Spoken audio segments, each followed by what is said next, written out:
The mountain looked peaceful that morning, covered in fresh white snow. But somewhere beyond the marked trail, a young woman was fighting to stay awake. Her phone was dead, her ankle was injured, and the storm was closing in. Back at the lodge, her uncle could do nothing but wait, with the words he wished he had never said. Then, a retired army soldier and his aging canine partner followed the smallest signs she left behind. A strip of blue fabric, a broken branch, a faint sound in the wind. Stay with this story and tell us where you're watching from. And if it touches your heart, please like and subscribe to help us reach 5,000 subscribers and keep writing more meaningful stories. By late afternoon, the snow had softened the whole valley into silence. It rested on the roof of Warren Calloway's cabin in a clean white layer, gathered along the split-rail fence, and bent the lower branches of the pines until they looked as if they were bowing toward the ground. Beyond the trees, the white mountains rose pale and blue under the winter light, their ridges half veiled by drifting cloud. Warren stood in the open doorway of his workshop with a hand plane in one hand and a strip of maple clamped to the bench behind him. At 58, he still had the build of a man used to carrying weight, though not the kind that showed itself in a mirror. His shoulders were broad under a dark flannel shirt, his hands scarred and steady, his back just a little stiff from years of packs, cold ground, and hard miles. His hair, brown once, had gone the color of ash at the temples. A short gray beard followed the line of his jaw, neat enough to show discipline, rough enough to show he no longer answered to inspection. He watched the snow fall for a moment longer than he needed to. There were days when silence felt like peace. There were other days when it felt like something waiting. Behind him, Ranger lifted his head from the old wool blanket beside the stove. The German Shepherd was large even in age, with a black saddle across his back and a deep golden coat along his chest and legs. Silver had begun to gather around his muzzle, and a small tear along the edge of his right ear made it tilt slightly whenever he listened. That ear had become part of his expression over the years, giving him a look of patient suspicion, as if he had seen too much of the world to be easily impressed by it. "You hear it too?" Warren asked. Ranger gave a slow blink, then lowered his head again. Warren almost smiled. The cabin smelled of cut wood, coffee, leather, and dog. It was not a lonely smell, though some people in town probably thought it should have been. To them, Warren was the retired army man who lived up the county road, fixed chairs and tables, helped the search and rescue team when weather turned bad, and came into Pine Hollow only when he needed supplies. They saw the wood smoke, the old truck, the German Shepherd on the porch, and filled in the rest with stories of war, grief, and men who no longer knew how to live among other people. Some of it was true, not all of it. Warren had not moved to the mountains because he hated the world. He had moved there because he no longer wanted to be asked to explain himself to it. In the Army, explanation had often come after action, if it came at all. You moved because someone gave an order. You endured because someone else depended on you. You buried fear under procedure and called it readiness. Civilian life had been harder in stranger ways. No one told him what to do with 3 in the morning. No one issued instructions for the quiet after a nightmare. No manual explained how to walk through a grocery store with fluorescent lights buzzing overhead and not feel the old part of the mind measuring exits, angles, threats. Ranger had understood without needing language. The dog had been his partner in the final years of Warren's service, though partner had never felt like a big enough word. After retirement, when people suggested Warren put him to work in private security or sell him to someone with a kennel, Warren had looked at them as if they had spoken a foreign language. Ranger had earned rest. More than that, he had earned choice. So Warren had trained him differently, slower, softer, short tracking drills in the woods, scent work in small fields, occasional support for the local search and rescue team when the weather was mild enough and the terrain reasonable. Ranger was still useful, but usefulness was no longer the measure of his worth. The dog was family. Warren set the hand plane down and rubbed a thumb over the maple board. It was going to become the arm of a rocking chair for a woman in town whose husband had carved their initials underneath it 40 years ago. The old arm had cracked clean through. She had brought it to Warren wrapped in a quilt, apologizing as if grief were an inconvenience. He had told her he could fix it. He had not told her that some breaks could be strengthened, but never made untouched again. The sound came then. Tires against packed snow. Ranger stood before Warren turned. Not fast, not startled, just upright, all the old training gathering itself beneath his fur, his head angled toward the road, torn ear lifting toward the wind. Warren wiped his hands on a rag and stepped out onto the porch. A dark SUV climbed slowly toward the cabin, its headlights on, though the day was not yet gone. It stopped near the fence with a carefulness that belonged to someone more used to paved lots than mountain roads. The driver sat for a second before opening the door. Harold Whitcomb stepped out in a charcoal wool coat, polished boots, and leather gloves too fine for the weather. He was 63, though he held himself like a man trying to pass for younger through posture alone. His silver hair was combed neatly to one side. His face was narrow, his mouth set in a line that looked practiced. Warren knew him well enough by sight. Harold owned Whitcomb's Ski and Trail in Pine Hollow, the sort of shop where every jacket hung straight and every price tag faced forward. But the man who crossed Warren's yard that evening did not look like a man in control of anything. He walked too quickly, slipped once near the steps, and caught himself hard on the railing. His eyes were pale blue, sharp by habit, but fear had blurred the edges. "Warren," he said, breath showing white in the air. "I need your help." Ranger moved onto the porch beside Warren, not growling, not welcoming, watching. Warren looked past Harold toward the road.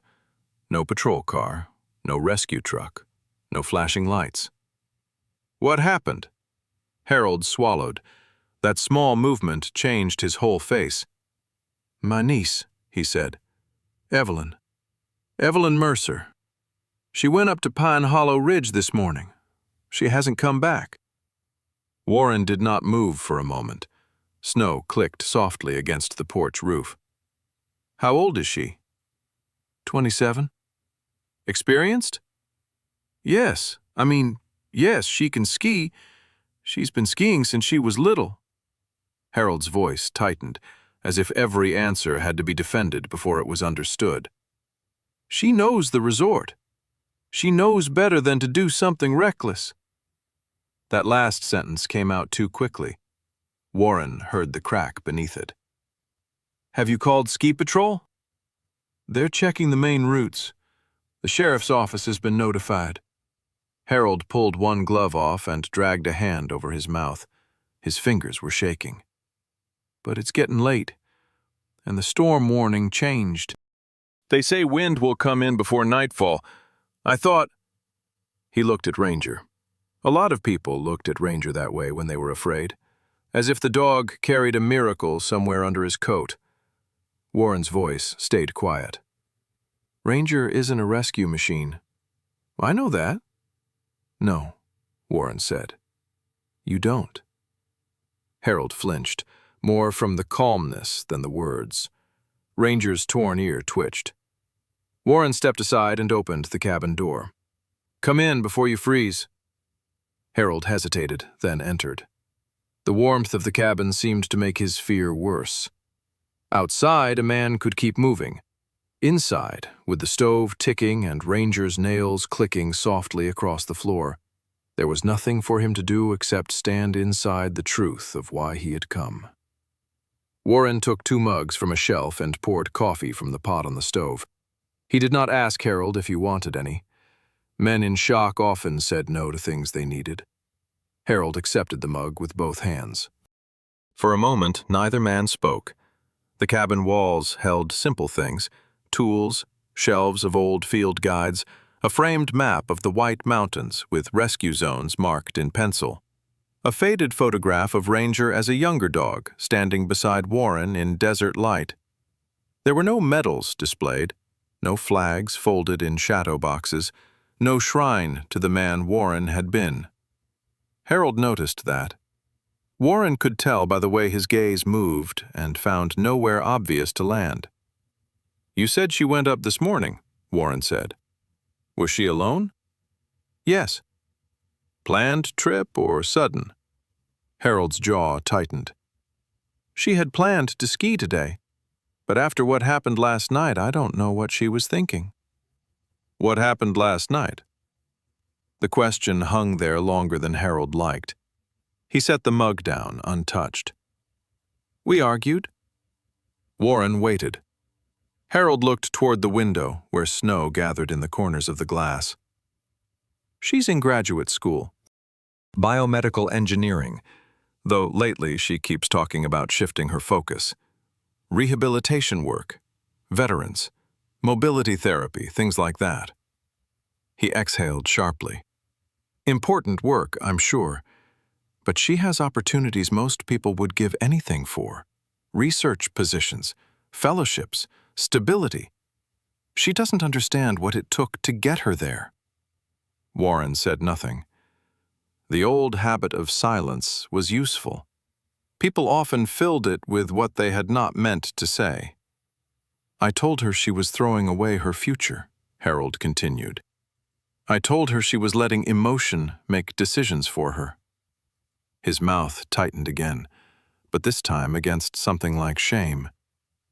"She said I didn't want a niece. I wanted a project that turned out correctly." The sentence landed quietly. Ranger, who had settled near the stove, raised his head. Harold looked at the dog as if even that attention accused him. "She left early," he said, "before I could speak to her properly." "Did you try calling?" "All day. At first I thought she was ignoring me. Then the calls stopped ringing through." His voice thinned. "Her phone is off now. Or dead. Or somewhere it can't get signal." "Vehicle still at the resort?" "Yes. Ski Patrol found it in the north lot." "What did she take?" "Her usual ski bag, small backpack, water, gloves, phone, battery pack, I think." Harold reached into his coat and pulled out something folded in a clear plastic bag. A dark blue wool scarf. "This was in her car. She wears it all the time, but she must have taken it off before skiing. I thought Ranger might—" He stopped. Warren did not take the scarf immediately.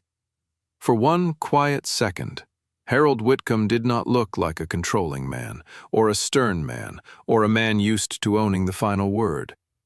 He looked like someone who had spent years building a wall out of rules, only to realize the person he loved was on the other side of it in the cold. Warren had seen that kind of fear before. Not always in family. Sometimes in young officers. Sometimes in fathers at airport terminals. Sometimes in his own mirror. He took the scarf. Ranger stood. There was no command, no whistle, no raised hand. The old dog simply came forward, slow and deliberate, as if the room had shifted around that small folded piece of wool. Warren lowered the bag, but did not open it yet. Ranger sniffed once through the plastic, then again, deeper. His body changed in a way only Warren would have noticed. The stiffness in his hind legs remained, but his attention sharpened. His torn ear angled forward. His tail lowered, not in fear, but focus. Then Ranger looked past Warren, toward the window. Outside, snow moved through the pines in thin silver lines. Harold took a step forward. Can he find her? Warren kept his eyes on Ranger. Maybe he can help. Then let's go. No. The word was not loud, but it stopped Harold like a hand against his chest. Warren placed the scarf on the table and reached for the radio charging near the shelf. We do this through Mara Keene. Harold blinked. The rescue coordinator? The search and rescue lead. She knows the mountain. She knows the teams. She coordinates with ski patrol and the sheriff. Nobody goes wandering around in a storm because they're scared. I'm not wandering. I'm her uncle.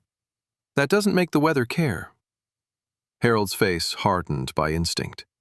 There it was again, the need to push, to command, to turn panic into control. But it cracked almost immediately. She's all I have, he said. Warren's hand paused over the radio. The room became very still. Ranger remained by the table, nose near the sealed scarf, eyes turned toward the window as if he could see beyond the falling snow to the ridge, the lifts, the empty trail where a young woman had disappeared into whiteness. Warren understood then that Harold had not come only for Ranger's nose. He had come because fear had stripped him down to the oldest human belief that somewhere there must be a person, or a dog, or a door that could undo what his own words had set in motion. But Warren also knew what fear could make people do. Fear could make a man rush uphill without gear and become another body to find. Fear could make a family mistake possession for protection. Fear could make love sound like an order. He lifted the radio. "Mara," he said when the channel clicked open. "This is Calloway. I've got Harold Whitcomb at my place. Missing skier is Evelyn Mercer, 27. I have a personal scent article here. Ranger may be able to assist, but only under your command." Static answered first. Then a woman's voice came through, low and clear, all business without being cold. "Copy that, Warren. Bring the scent article to Pine Hollow Lodge, North Operations Room. Roads are still passable for now. And Warren? Go ahead. Don't let Harold drive himself if he's shaking." Warren looked at Harold's bare hand, still trembling against his coat. Understood. Harold closed his eyes for half a second. Whether from embarrassment or relief, Warren could not tell. The radio clicked silent. For the next few minutes, the cabin filled with practical movement. Warren packed without hurry. First aid kit, headlamp, extra batteries, insulated gloves, folded map, Ranger's harness, paw protectors, a small thermal coat for the dog in case the wind worsened. His movements were precise, but not rushed. Panic hated order. Warren had learned long ago that order did not remove fear, but it gave fear somewhere to stand. Harold watched him, helpless in a way that seemed new to him. "You really think there's time?" he asked. Warren fastened the last buckle on Ranger's harness. "I think guessing wastes more of it." Ranger stepped into the harness without complaint. The deep green straps crossed his chest, silver reflective strips catching the cabin light. He looked older in gear now than he had years ago. Not weaker, just honest. A dog with history in his bones. Warren took his Navy rescue jacket from the peg by the door and slipped it on. He tucked Evelyn's scarf, still sealed in the plastic bag, into an outer pocket. At the threshold, Harold looked once around the cabin, as if leaving it meant entering a place where apology would not be enough. Warren opened the door. Cold air rushed in. The valley had dimmed. Snow came down more steadily now, soft but determined, covering tire tracks almost as soon as they were made. Beyond the yard, the road curved toward town, toward Pine Hollow Ridge, toward the mountain where Evelyn Mercer had gone looking for silence and found something far more dangerous. Ranger moved onto the porch first. He stopped at the top step and turned his head toward the pines. For a moment, Warren thought the dog might be listening to the wind again. But Ranger's nose lifted slightly, and his eyes fixed on the darkening line of the mountain beyond the trees. Harold whispered, "What is it?" Warren did not answer right away, because he knew the look on Ranger's face. It was not certainty. It was not magic. It was not a promise. It was recognition. Warren looked at the falling snow, then at the sealed scarf in his pocket, then at the man beside him whose fear had finally outrun his pride. "This isn't just about finding where she went," Warren said quietly. "It's about understanding why she felt she had to go there alone." Harold said nothing. Ranger descended the steps, leaving the first dark prints in the fresh snow. Warren followed. Behind them, the cabin door closed with a soft, wooden sound, and the quiet life Warren had built beneath the white mountains was left burning warm behind glass, while the storm gathered ahead. Pine Hollow Ridge still looked beautiful from the outside. That was the cruel thing about winter in the mountains.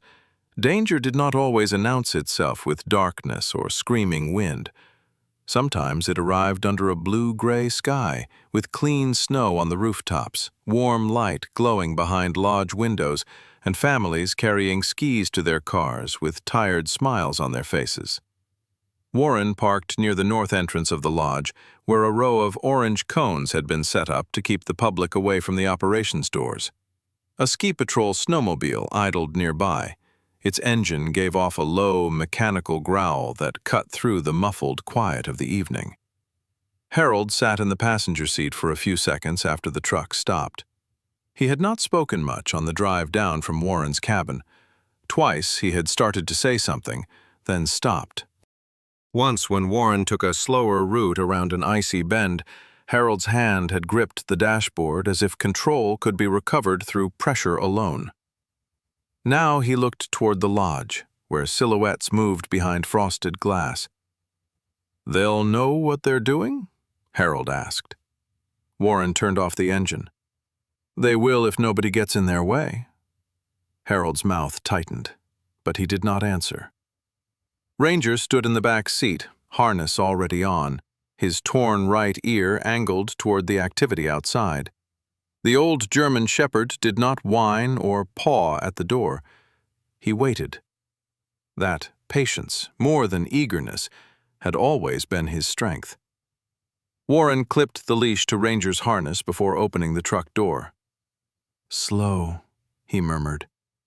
Ranger stepped down carefully onto the packed snow. Inside the North Operations Room, Pine Hollow's cozy public face disappeared. There were no holiday garlands here, no fireplace, no framed photographs of smiling skiers. The room smelled of wet nylon, coffee, printer ink, and cold air carried in on people's coats. A large topographic map of the ridge had been taped across a folding table. Colored markers circled lift lines, tree runs, service roads, drainage cuts, and the boundaries of the resort. A second table held radios, spare batteries, GPS beacons, chemical heat packs, and laminated checklists. On a wall monitor, security footage from several cameras played in silent boxes.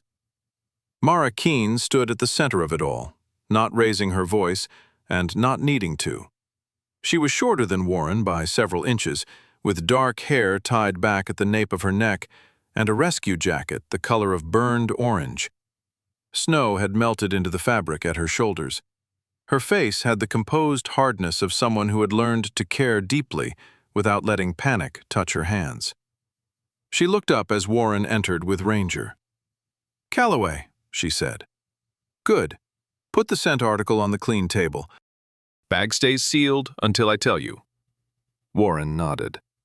Harold stepped in behind him, eyes moving from the map to the radios, to the people in jackets and helmets.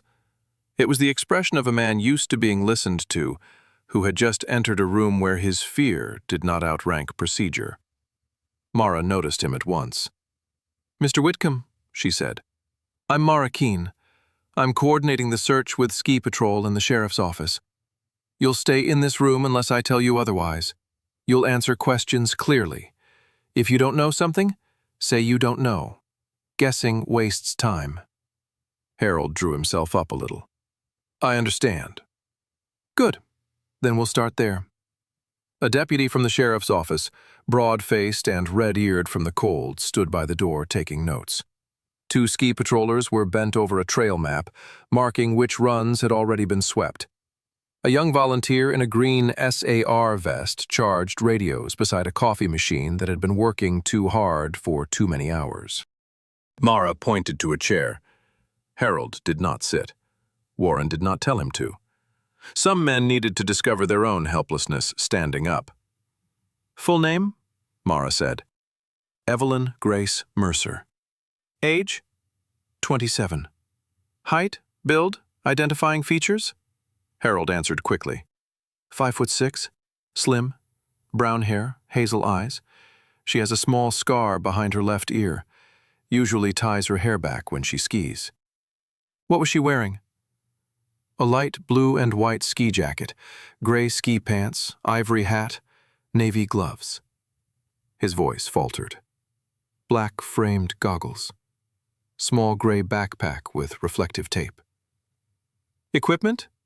"Standard downhill skis, poles, phone, portable charger, water bottle, extra gloves, I think, maybe a notebook. She always carries a notebook." Mara wrote without looking impressed or reassured. "Experience level?" "She's skied since she was a child." "Does she know this mountain?" "Yes, not every run, but enough. Her father used to bring her here." At that, something in Harold's face shifted. The name was not spoken, but the dead had entered the room anyway. Mara looked at Warren for half a second, then returned to Harold. "Any medical issues? Medication? Recent injury?" "No." "Was she upset when she left?" Harold's jaw worked. The room did not become silent, exactly. Radios still clicked. Someone still typed at a laptop. But the attention around the table tightened. "We had an argument," Harold said. "About?" "Her studies." Mara waited. Harold glanced at Warren as if expecting judgment to come from him first. Warren gave him nothing. "She wants to change direction," Harold said. "From research into rehabilitation work, veterans, trauma patients, mobility care. She thinks it's what she's meant to do." "That sounds specific," Mara said. "It's unstable." Mara finally looked directly at him. "That wasn't my question." Harold's face colored. Warren saw the old reflex rise in him. Defend the position, explain the reasoning, prove that worry was rational. But the map on the table did not care whether Harold had been right last night. Neither did the ridge. "She was angry," Harold said at last. "Hurt. She left early this morning." "Did she tell you where she was skiing?" "No." "Did she mention meeting anyone?" "No. She wanted to be alone." Mara made a note. "That matters." Harold bristled. "She shouldn't have gone alone." "No," Mara said evenly. "But she did. So now we work with what happened, not what should have happened." The words landed with more force because she did not sharpen them. Warren saw Harold take them in badly, and need them anyway. Mara turned to the wall monitor. "Cameras picked her up at 9:42 entering the North Lift area. Last confirmed footage is 11:18 near the upper service junction. Patrol swept the main marked runs in that sector. No sign. Her vehicle is still in the north lot. Phone goes straight to voicemail. No emergency ping yet." A ski patroller looked up from a laptop. "Winds shifting west earlier than expected. Weather service updated. Visibility could drop hard within 90 minutes. Mara's mouth did not move, but her eyes changed. "All right," she said. "No freelancing. We keep this tight." She began assigning search zones, and the room adjusted around her voice. Ski patrol would recheck lift shelters and closed service huts. The sheriff's office would coordinate road access and notify state resources if the weather worsened. SAR volunteers would work the lower boundary and tree line in pairs. No one went off-grid without radio contact. No one entered avalanche-prone terrain. No one followed a hunch past safety lines. Then she looked at Warren and Ranger. "Ranger works short, confirming scent, not leading a full sweep. He's not 24 months old and bulletproof." Ranger, hearing his name, looked up with calm dignity. Warren's mouth almost twitched. He never was bulletproof. He just never believed me. Mara gave him the smallest possible smile. Then it disappeared. Paw protection on before he goes outside the packed trail. 10-minute checks. If he slows, he rests. I mean it. I know. I know you know. I'm saying it anyway. That, Warren understood, was why he trusted Mara. She respected experience, but she did not worship it. In a search, worship got people killed. Harold listens to the exchange with visible frustration. If the dog has her scent, why not start now? Mara turned slowly toward him. Because we don't send an older dog into falling temperatures and broken terrain without a plan. Because scent moves with wind, snow cover, traffic, grooming machines, and time. Because if we exhaust him in the wrong place, he won't be useful in the right one. Harold looked away first. Warren took Evelyn's scarf from his pocket and placed it on the clean table. The dark blue wool looked strangely personal under the fluorescent lights, a soft thing among hard equipment. Harold stared at it. For the first time since arriving, he sat down. The room moved around him. A few minutes later, one of the side doors opened, and a man stepped in with a ring of keys clipped to his belt. The keys announced him before he spoke, jingling against a battered utility flashlight and a roll of tape. He was built like someone who had spent more years lifting things than talking about them, with a weather-browned face, gray stubble, and a knit cap the color of rust pulled low over his forehead. "Owen," Mara said, "tell me you found something useful." Owen Briggs shrugged off one glove with his teeth and leaned over the monitor. "Useful is a strong word. Try me." He tapped one of the camera boxes with a thick finger. "That's her, right? Blue jacket, gray pants?" Harold was on his feet immediately. "That's Evelyn." The footage showed Evelyn moving across the upper service junction. She did not look frantic. She paused once to adjust her backpack strap, then looked toward a line of pines beyond the marked run. A few skiers passed behind her. None seemed to notice anything unusual. Owen squinted. She didn't head for Ridge Loop. She angled toward the old spur. One of the ski patrollers frowned. "Old spur?" "It's not on guest maps anymore," Owen said. "Wasn't much of a run, more like a local cut-through years back. Leads toward the old spruce stand and the survey cuts." Mara's finger moved to the paper map. "Show me." Owen leaned over and tapped a blank-looking section east of the marked boundary. "Here. But the new maps don't show it because we pulled signage after the resort redrew the north trails. There are old rock pockets through there. A couple of shallow survey openings from way back, mostly covered, mostly fenced." "Mostly?" Mara asked. Owen's jaw shifted. "Storm last March took down a stretch of wood rail near the lower cut. We flagged it. Repair orders still sitting somewhere above my pay grade." The room became still in a new way, not panic, calculation. Mara looked at the map, then at the camera image frozen on Evelyn's blue and white jacket. Harold spoke first. "You're saying she went somewhere dangerous and nobody marked it?" Owen's face hardened. "I'm saying the mountain is old. Weather breaks things. And people don't always stay where the glossy map tells them to." "That's not an answer." "It's the only one I've got." Mara cut in before the argument grew teeth. "Enough. Owen, I need everything you remember about that spur. Drainage, shelters, old fencing, terrain traps." Owen nodded once and pulled a pencil from behind his ear. Warren watched the frozen footage. Evelyn had not moved like someone running blindly from a fight. She had moved like someone making a choice. That did not make the choice safe, but it changed the shape of it. She had looked toward that old line of trees as if she knew it, or thought she did. "Her father," Warren said quietly. Harold turned. "You said he used to bring her here." Harold's face closed. "Yes." "Did he know that old spur?" For a moment, Harold seemed ready to reject the question simply because it had been asked by someone else. Then something in his eyes shifted backward through years. He liked quiet trails, Harold said. He hated crowds. He'd take her where the tourists didn't go. His voice lowered. She was 8 or 9, maybe, when he first showed her the spruce stand. No one spoke.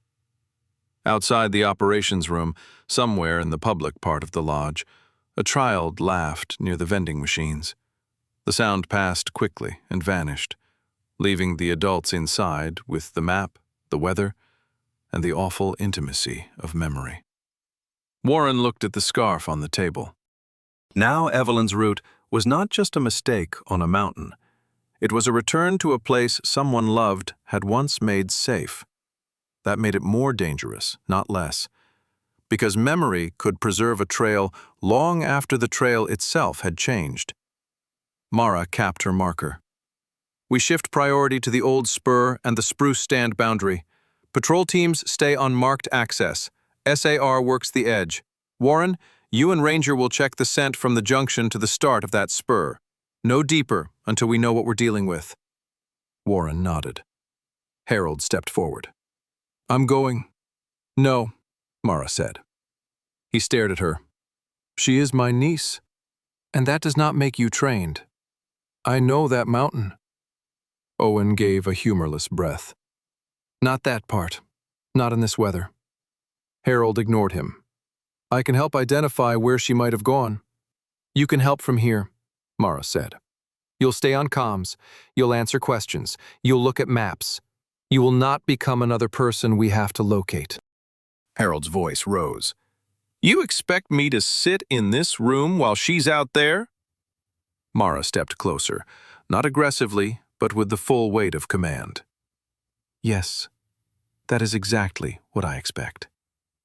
For one dangerous second, Harold looked as though he might keep arguing until anger carried him out the door. Then Ranger moved. The old shepherd had been standing beside Warren, quiet through the argument.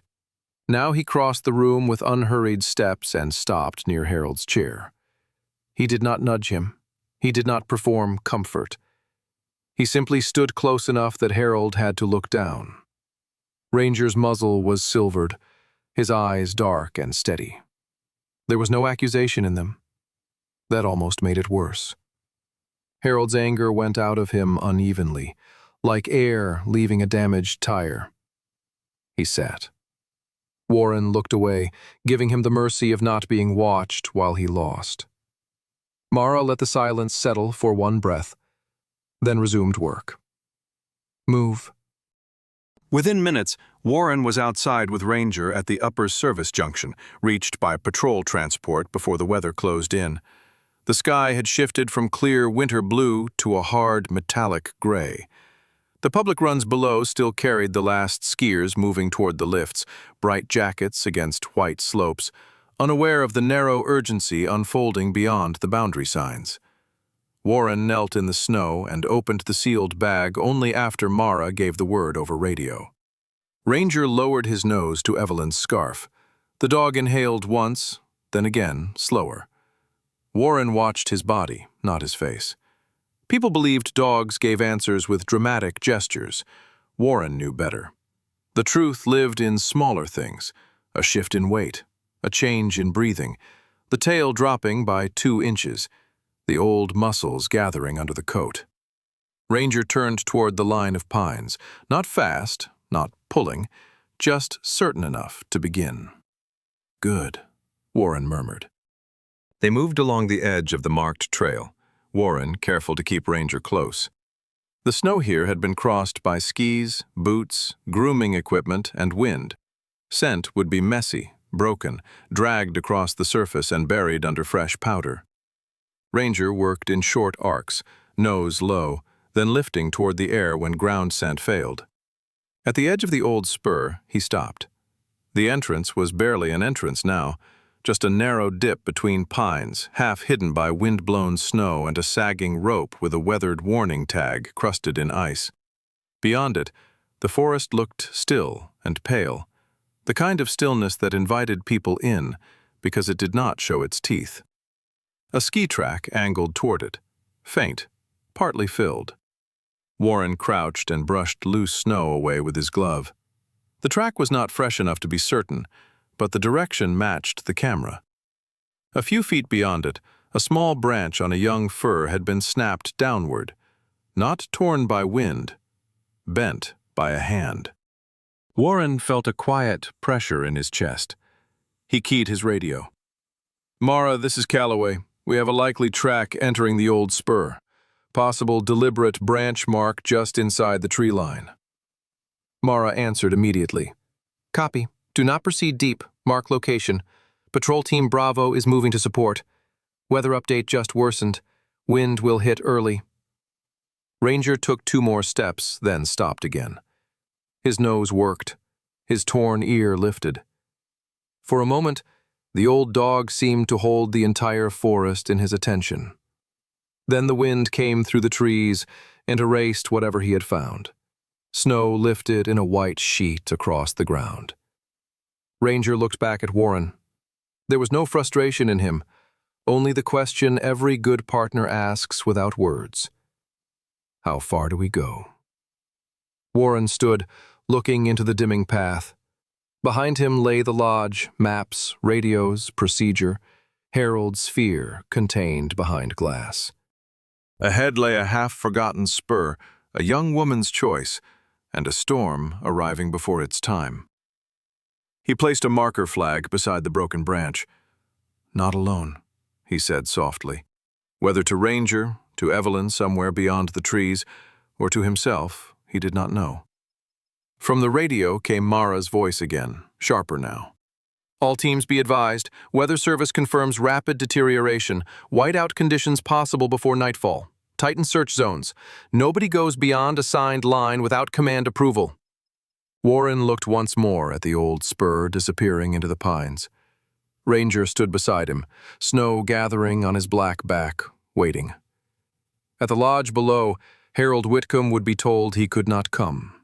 He would hate it. He might even think it was cruelty. But Warren knew better.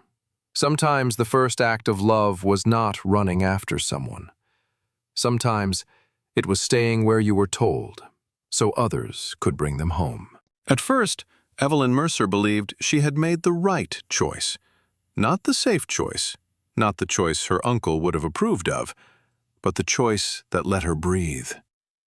The north lift carried her upward through a morning so clean it almost hurt to look at. Pine Hollow Ridge opened beneath her in layers of white, groomed trails shining under fresh powder, dark spruce trees holding snow in their branches, the lodge shrinking into a warm square of light far below. Around her, people talked in bright weekend voices, laughing about coffee, rentals, lift lines, and whether the storm would really come before evening. Evelyn kept her goggles pushed up on her hat and let the cold air sting her face. She had planned this day before the argument. That mattered to her, though she knew Harold would not see the difference. To him, anything she did after disagreeing with him became proof that she was emotional, impulsive, incapable of thinking clearly. If she stayed silent, she was sulking. If she explained herself, she was being difficult. If she left the house, she was running away. The truth was much simpler. She had needed a place where no one could interrupt her thoughts. At 27, Evelyn was old enough to know what she wanted, yet still young enough to feel guilty for wanting it. That was the strange trap Harold had built without meaning to. He had paid tuition. He had driven her to interviews. He had kept every medical record, every school form, every photograph from the years after her parents died.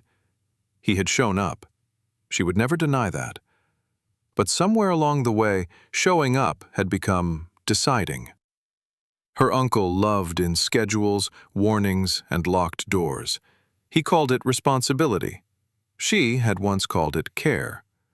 Now she was no longer sure where one ended and the other began. The night before, standing in his kitchen while snow tapped against the dark windows, Evelyn had told him she wanted to shift her graduate work toward rehabilitation engineering and mobility therapy. Not quit. Not throw anything away. Just redirect the knowledge she had spent years building toward people who needed to learn how to move through the world again. Veterans, trauma patients, people whose lives had been split into before and after. Harold had looked at her as if she had dropped something priceless on the floor. "You're letting feeling dress itself up as purpose," he had said. The words had been cold enough. But then he had added the thing he could not take back. "You sound like your father when he stopped thinking about consequences."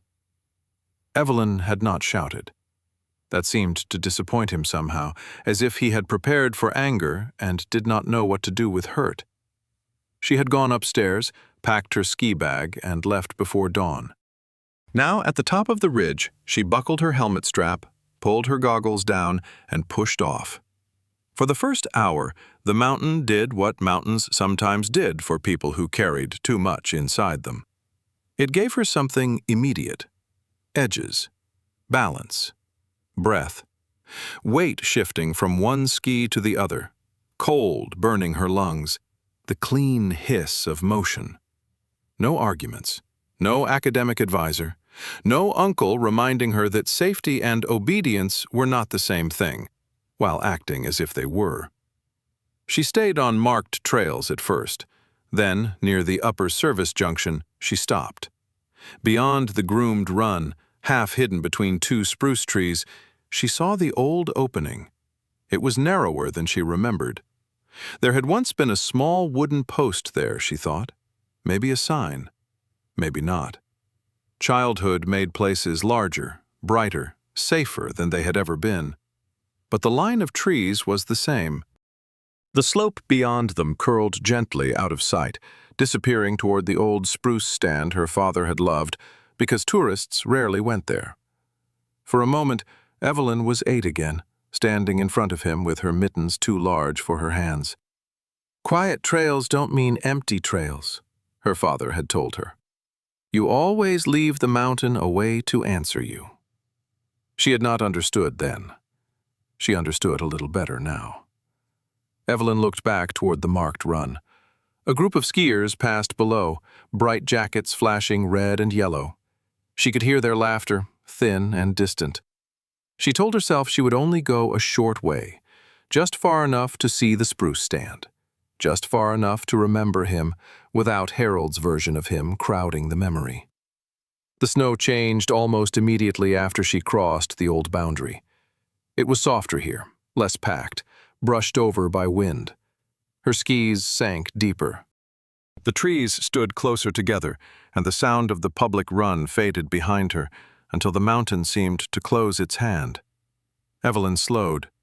A weathered rope sagged between two posts, mostly buried. A warning tag hung from it, crusted with ice and turned sideways. She frowned, trying to read it, but snow had sealed the lettering under a dull white skin. She should have turned back then.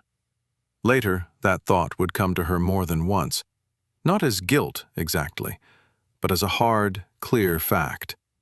There were moments in life that looked small while you stood inside them. Only afterward did you see the door they had opened. She shifted her weight to angle around a fallen branch. The surface broke. It did not collapse dramatically. There was no thunder, no cinematic roar. 1 second, her skis were beneath her, and the next, the snow gave way with a hollow sigh. Her right ski dropped first. The rest of her followed. Evelyn slid sideways through powder and loose crust, hit a buried rock with her hip, and tumbled into a shallow cut between two low granite shelves. Her left pole snapped. One ski twisted free, the other dragged her leg under her awkwardly before releasing. Then she stopped. For several seconds, she could not breathe. The world had become too white, too close, too quiet. Pain arrived in pieces. Hip, shoulder, wrist, then the ankle. The ankle was worst. Evelyn pressed both gloves over her mouth until the first wave of nausea passed. She had been hurt before. Everyone who grew up skiing had bruises and stories. This was different. When she tried to move her right foot, a sharp heat shot up her leg so fast that black dots scattered across her vision. "No," she whispered. The word made a tiny cloud in front of her face. Above her, the lip of the slope was maybe 10 or 12 feet up. Not a deep pit. Not impossible. But steep enough, slick enough, and awkward enough to make panic seem reasonable. She forced herself not to spend it all at once. Phone first. Her gloved fingers fumbled in her jacket pocket. The screen had cracked across one corner, but it lit up when she pressed the side button. No service. She turned slowly, raising the phone toward the rim of the cut. One faint bar appeared, then vanished. Evelyn tried 911. The call failed. She tried again. Failed. She typed a message to Harold with shaking thumbs. "I'm off the old North Spur. Fell near rocks. Hurt ankle. I'm trying to—" The phone froze. She stared at it. "Come on," she breathed. "Please?" The screen flickered back. The message sat there with a small gray line beneath it. Not delivered. Her battery showed 21%, then 18. Cold did that. She knew cold did that. Knowing did not help. She dug the small portable charger from her backpack. The pack was wet inside. The cap of her water bottle had cracked, leaking through the pocket where the charger sat. When she plugged it in, the phone buzzed once, then stopped. Evelyn closed her eyes. For one wild second, she hated Harold with such force it frightened her. Not because this was his fault, it was not. She had turned off the marked run. She had chosen the old spur. But his voice was still in her head, already preparing the words he would use if she survived. This is what happens when you don't listen. She opened her eyes. "No," she said, louder this time. The sound steadied her. She would not let his voice be the only one inside her. Evelyn took inventory the way her father had taught her years ago. Injured ankle, one broken pole, one ski gone downhill somewhere below the powder, phone unreliable, water partly lost, gloves still dry enough, hat on, goggles intact, backpack torn but usable. No heavy bleeding, no head injury she could identify. Stay or move? The cut offered some wind protection, but if more snow came down, staying low could bury her route out. Moving with a bad ankle could make everything worse. She looked at the sky through the gap above. The light had dimmed since morning. Clouds were thickening over the ridge. She needed to get out of the hollow while she still could. Evelyn took the spare neck gaiter from her pack and wrapped it tightly around her ankle inside the boot as best she could. It hurt enough that she had to stop twice, breathing through her teeth. Then she used the broken pole and a spruce root to pull herself upward, inch by inch, scraping one knee against stone beneath the snow. Halfway up, she almost slid back. Her hand caught a branch. It snapped. For a breathless moment, she dangled there, one foot useless, the other kicking for purchase. The broken branch stayed in her glove. She looked at it. A memory came so sharply it seemed impossible that it belonged to years ago. Her father, turning back on a winter trail, bending a branch low and saying, "If you leave a sign, make it look like a person made it. Weather breaks things randomly. People choose direction." Evelyn stared at the branch in her hand, then at the rim above her. She jammed it into the snow at an angle, pointing the way she intended to go. It was a small sign, almost nothing. But it was hers. She climbed. By the time she reached the top of the cut, sweat had soaked her base layer beneath her jacket, a dangerous warmth that would later turn against her. She lay on her side in the snow, panting, while the forest tilted around her. The marked run was not visible. That was when true fear entered. Not the sharp fear of falling, not the angry fear that had pushed her out of the house. This was quieter and much more honest. She did not know exactly where she was. Evelyn forced herself to sit up. The worst mistake would be wandering blindly. The second worst would be doing nothing out of fear. She needed a plan simple enough to follow while hurt. Downhill, toward drainage. Water cut through mountains. People built roads near water. But move slowly. Leave signs. Preserve heat. Do not keep checking the phone until it dies. She tore a strip from the inner lining of her damaged backpack pocket, a bright blue piece of fabric that contrasted with snow. Her fingers resisted the work, clumsy in the cold. She tied the strip to a branch at shoulder height, pulling the knot twice to make it hold. Then she moved. It was not walking. It was a series of negotiations with pain. Broken pole under one arm, good leg pushing, bad foot placed carefully, sometimes not placed at all. Every 20 or 30 yards, she stopped. Not long enough to freeze, just long enough to breathe and look behind her. The old spur curved through dense spruce. The snow held no simple path. Twice she lost confidence and almost turned back toward the hollow, but the thought of climbing down again stopped her. She used the cracked phone only once more, long enough to try sending the half-written message again. The screen showed 12%, not delivered. She switched it off. Around early afternoon, she found the first trace of the old survey area, a rusted metal stake half buried near a granite outcrop. Beyond it, the land dropped unevenly. She could hear, or imagined she could hear, the faint buried movement of water under ice somewhere below. The wind rose. Evelyn knew then that the storm would not wait. She took a small roll of reflective repair tape from the side pocket of her ski kit. Harold had once mocked her for carrying too many little emergency things. She almost laughed at that now, but the sound came out too close to a sob. She wrapped a strip of tape around the snapped end of her broken pole and wedged it beside a tree trunk.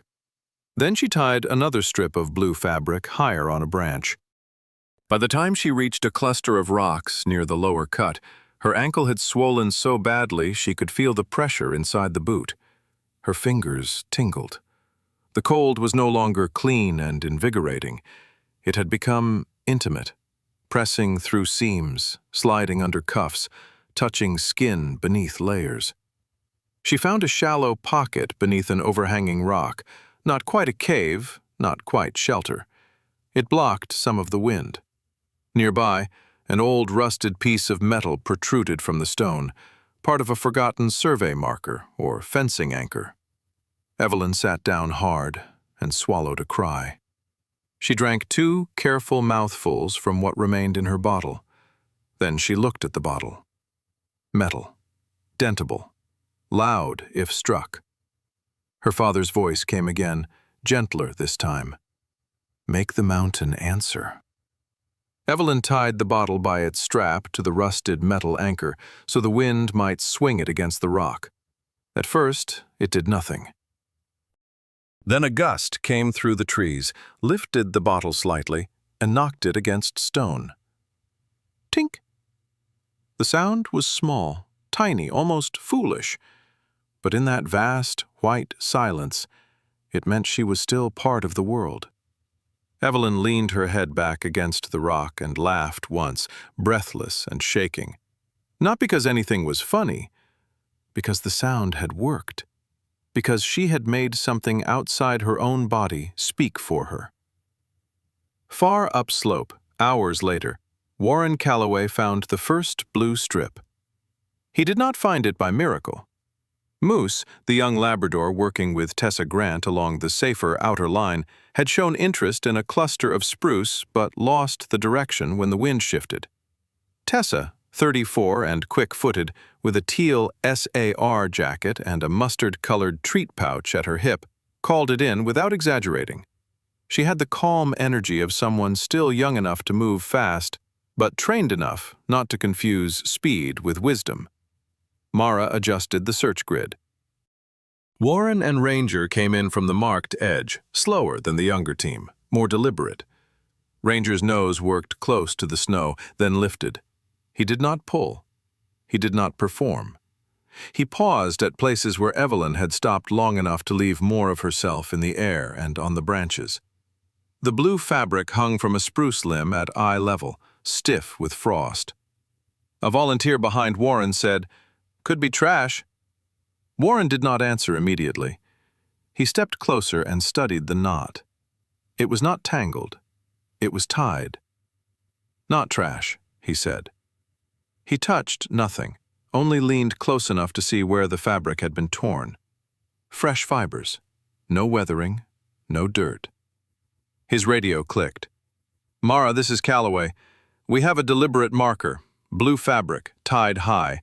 Looks recent. Sending location." "Copy," Mara replied. "Photograph and flag it. Do not remove." Ranger sniffed the air beneath the branch, then turned slightly downhill. Warren followed with his eyes and saw, almost hidden against pale bark, a dull flash. Reflective tape. A small strip wrapped around the broken end of a pole and wedged beside a tree. For the first time since leaving the lodge, Warren felt something other than urgency. Respect. Evelyn Mercer was not simply lost in the snow. She was leaving a conversation behind her, piece by piece, for anyone patient enough to read it. Warren knelt beside Ranger and rested a gloved hand briefly on the dog's shoulder. "She's thinking," he said quietly. Ranger's torn ear lifted toward him, then toward the trees. The snow thickened while they worked lower along the old spur. Every useful sign had to be photographed, marked, reported. Every step had to be weighed against terrain and weather.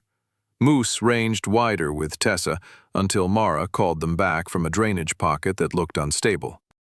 Ranger worked shorter, resting when Warren made him rest, though the old dog's body carried a tension that said he knew the trail was not over.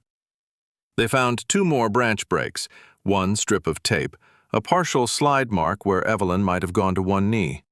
Then the wind came hard through the trees and turned the air white. For several seconds, the mountain disappeared.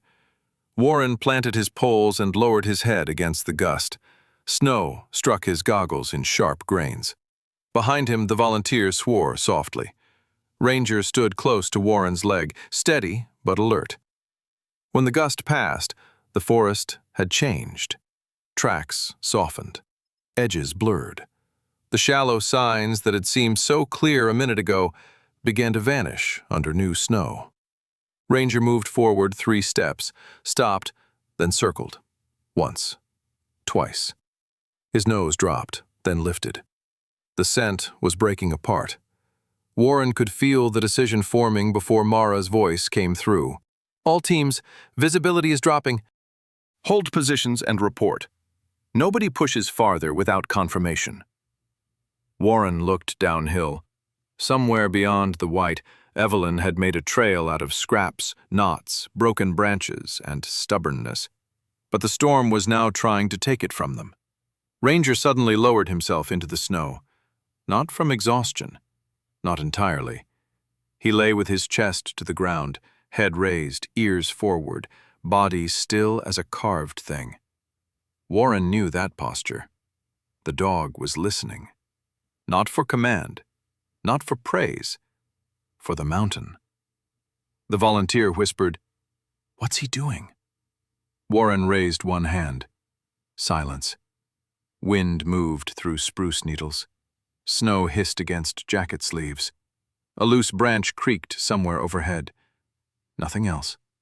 Ranger remained still, eyes fixed downhill. Warren felt the old pull in his own body, the urge to go farther, to trust the dog, to trust the signs, to trade caution for movement. But Mara was right. A searcher who got lost became a second emergency. A handler who used an old dog beyond his limit was not loyal. He was selfish. He keyed his radio.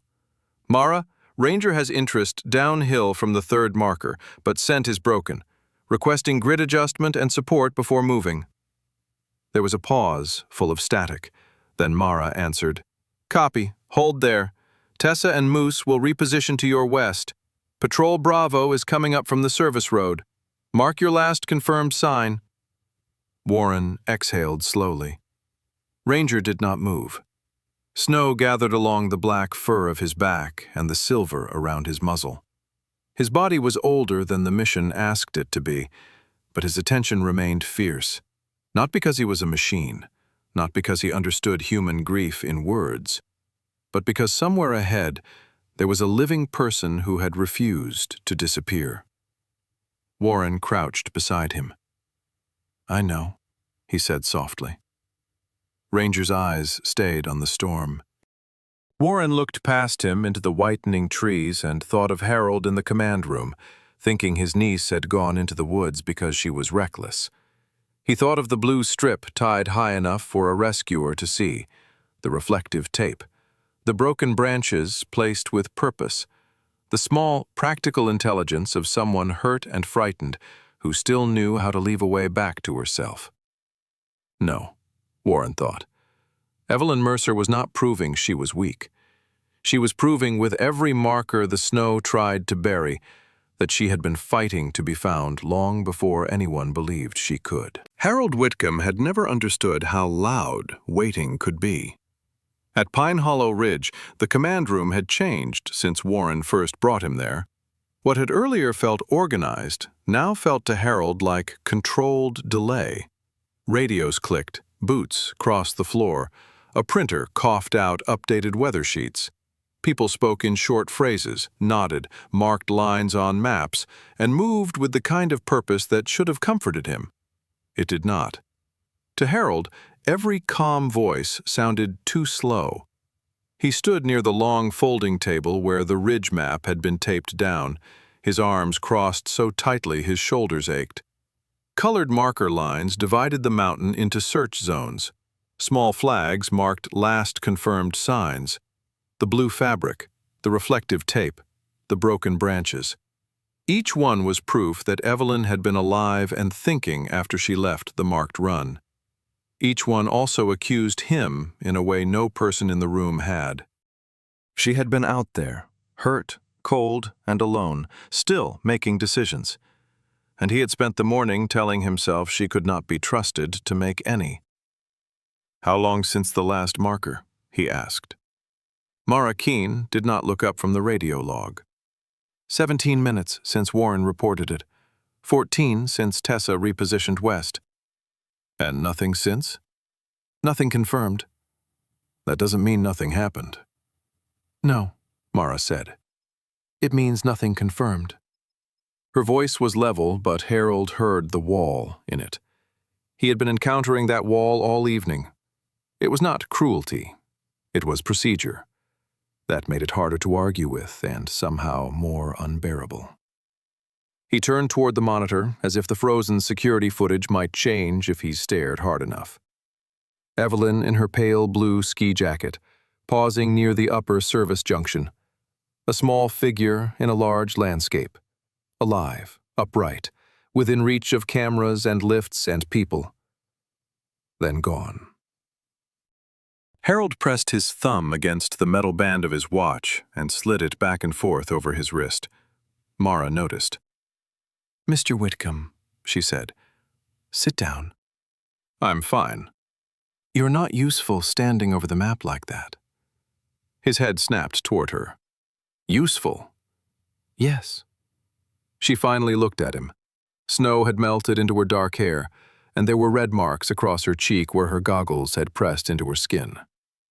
"You want to help her? Then stay useful." Before Harold could answer, the side door opened hard enough to bring in a gust of cold air and powdered snow. Owen Briggs came in first, shoulders dusted white, keys rattling at his belt. He carried a rolled sheet of paper under one arm and a battered black binder under the other. A ski patroller followed with a flashlight and a stack of maintenance photographs clipped together. "Found the old set?" Owen said. Mara cleared space on the table. "Here." Owen laid the rolled paper out carefully, holding one corner down with a radio and the other with a half-empty coffee mug. It was not a guest map. There were no cheerful colors, no smiling icons, no clean labels made for people on vacation.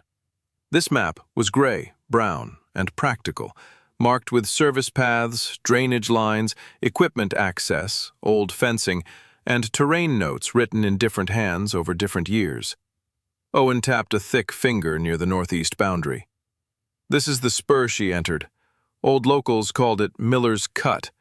It used to drop toward the spruce stand here. Mara leaned over the paper. And the survey openings? Here. Owen moved his finger lower. 2 shallow adits from some old geological work. Not mining like folks picture. More like test cuts into the rock. Most were sealed or fenced, but this whole section shifts after heavy snow years. There's a granite shelf, then a drainage trough. If she slipped anywhere, my money's here. Harold stepped closer. You knew about this? Owen's jaw tightened. I knew about the terrain. I didn't know she was going there. But the fence was down. Part of it. And no one fixed it. Owen looked up then. And for the first time, Harold saw more than a maintenance man in a rust-colored cap. He saw someone tired, cold, and carrying his own share of responsibility without having room for Harold's anger. I flagged it after the March storm, Owen said. I wrote it up. I put temporary markers where I could reach. Then we had 2 lift repairs, a roof leak, and 3 weeks of thaw-freeze damage. I don't decide budgets, Mr. Whitcomb. Harold opened his mouth. Mara cut in. This is not the time. It might be exactly the time, Harold said. If someone failed to, if you need someone to blame, Mara said, voice suddenly sharper. Do it after we find her. That stopped the room. Not because Mara shouted, she did not. But something in her tone made everyone remember what the map was for.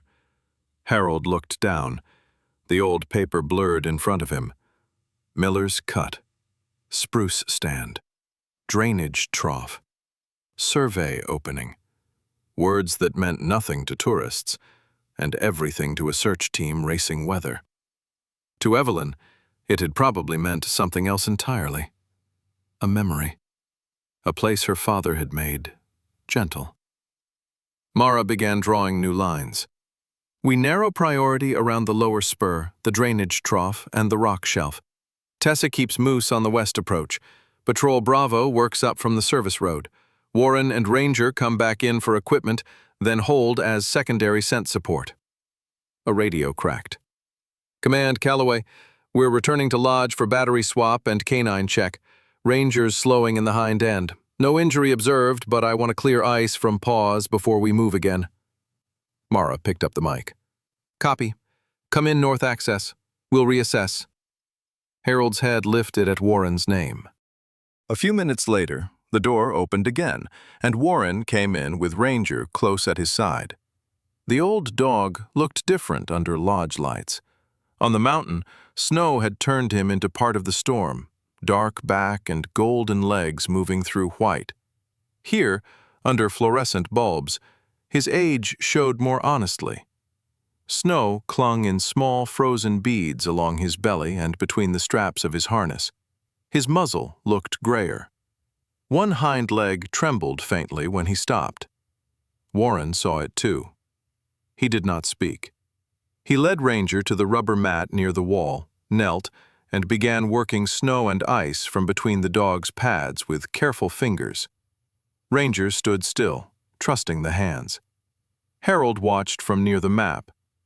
It was such a quiet action that it made him uncomfortable. He had come to Warren because of the dog's usefulness. He had imagined Ranger moving through snow with heroic certainty, nose low, ears sharp, leading men to Evelyn. But here was the truth of him. An aging animal with tired muscles, standing patiently while his handler warmed his paws. For the first time, Harold wondered how often he had mistaken devotion for something that could be demanded without cost.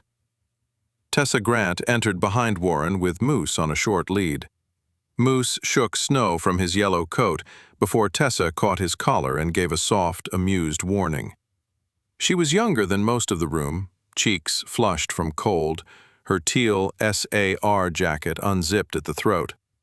She moved with brisk confidence, but when she looked at Ranger, her expression softened. "He's earned a rest," she said. Warren did not look up. "He'll get one." "I mean more than 5 minutes." That earned the faintest glance from him. Tessa crouched a few feet away, giving Ranger space. "Moose can keep working the wider grid. He's fresh enough. Ranger doesn't need to push the whole line." Warren finished clearing one paw, then moved to the next. "He won't." Ranger's torn ear flicked as if he disagreed. Tessa noticed and smiled. "Don't give me that, old man." Warren's hand paused against Ranger's shoulder. Beneath the fur he could feel the old scar there, a ridge left from another life in another climate.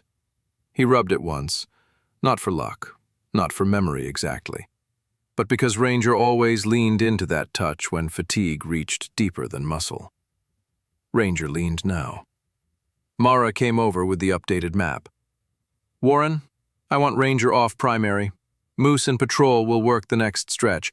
If we get a close scent article or a confined area, Ranger can confirm. That's it." Warren nodded. "Agreed." Harold stared at him. "Agreed? Just like that?" Warren looked over. The room seemed to hold its breath around the foolishness of the question. Harold heard himself and hated it, but the fear in him kept speaking. "If Ranger can help, helping doesn't mean using him up," Warren said. "He's a dog." Warren stood slowly. Ranger turned his head toward Harold, not offended, simply present. Warren's voice stayed quiet. "He's my partner." The sentence did not invite reply. Harold looked away first. For several minutes he said nothing. The command room resumed its rhythm around him, but something had shifted. He watched Warren fit a thin thermal coat over Ranger's back, watched Tessa check Moose's harness, watched Mara mark zones and tell people where not to go. Where not to go. The phrase scraped at him. He had spent half his life telling Evelyn that. Not this, not there, not that program, not that kind of work, not that risk, not that memory, not that version of your father. He had thought boundaries were proof of love. Now the mountain was full of real boundaries, and no one in the room treated them like punishment. They treated them like truth. Warren came to the coffee table and poured water into a collapsible bowl for Ranger. Harold stood nearby, too close to leave, and too proud to ask for what he needed. Warren noticed, of course.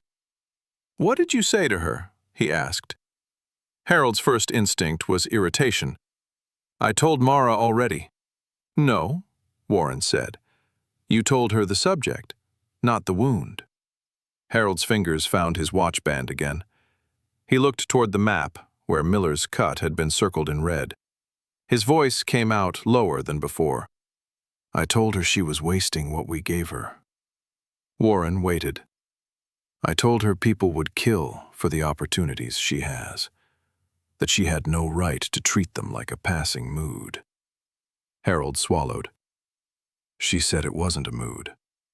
She said she wanted to work with veterans and mobility patients because she knew what it meant for someone to survive and still need help returning to a life." Warren's expression did not change, but his eyes sharpened slightly. Harold saw it and looked down. "I said she was romanticizing broken people." The words entered the room between them and stayed there. Warren did not rescue him from them. Harold's face tightened, but now that the first truth had been spoken, the next came with less resistance and more damage. "And then I said..." He stopped. Ranger lowered his head to the water bowl and drank, slow and steady. Harold watched the ripples in the bowl. "I said she sounded like her father, always choosing feeling over consequences." Warren was still. The command room went on around them, but Harold felt suddenly as if he and Warren stood in a smaller room inside it. "Her father," Warren said. "My younger brother, Daniel." Harold's voice strained around the name. "He was a good man. Too good, maybe. He volunteered for every difficult thing. Search parties, storm calls, broken down neighbors, strangers on the road. He believed people were worth inconvenience. And you didn't? I believed his daughter needed him alive." There it was. Not an excuse, not enough, but true. Harold pressed his palm flat on the table. He died in a winter crash driving back from helping someone whose truck slid off Route 16. Evelyn was 17. After that, I promised myself she would have stability, no chaos, no noble risks, no life built around other people's pain. Warren looked toward Ranger, who had finished drinking and now stood quietly beside him. "My world used to run on orders," Warren said. "Clear ones, simple ones. Go here, hold there. Don't cross that line unless told. In that world, hesitation could kill a man." Harold looked at him. Warren continued. "Took me too long to understand that family isn't a unit under command." Harold said nothing. "You can protect someone from a broken bridge," Warren said. "You can warn them about a storm. You can teach them how to read a map.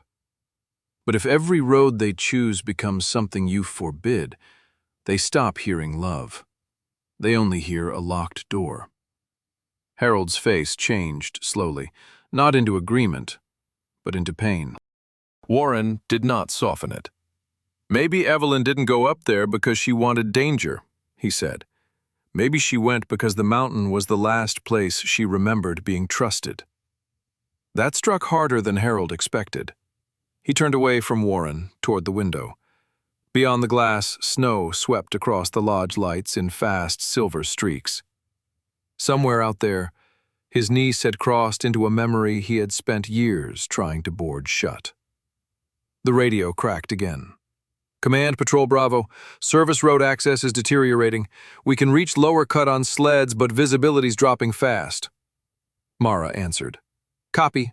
Hold at the access gate until team forms. No one enters the trough alone." Harold turned back. "I'm going with them." Every person near the map looked up. Mara did not even sigh. "No. I know that area now. I know why she went there. I can help." "You can help by staying here." "I am tired of being told to stay in a room while my niece is out there freezing." Mara stepped close enough that Harold had to face her fully. "You are wearing city boots with shallow tread. You have no beacon. You have no helmet.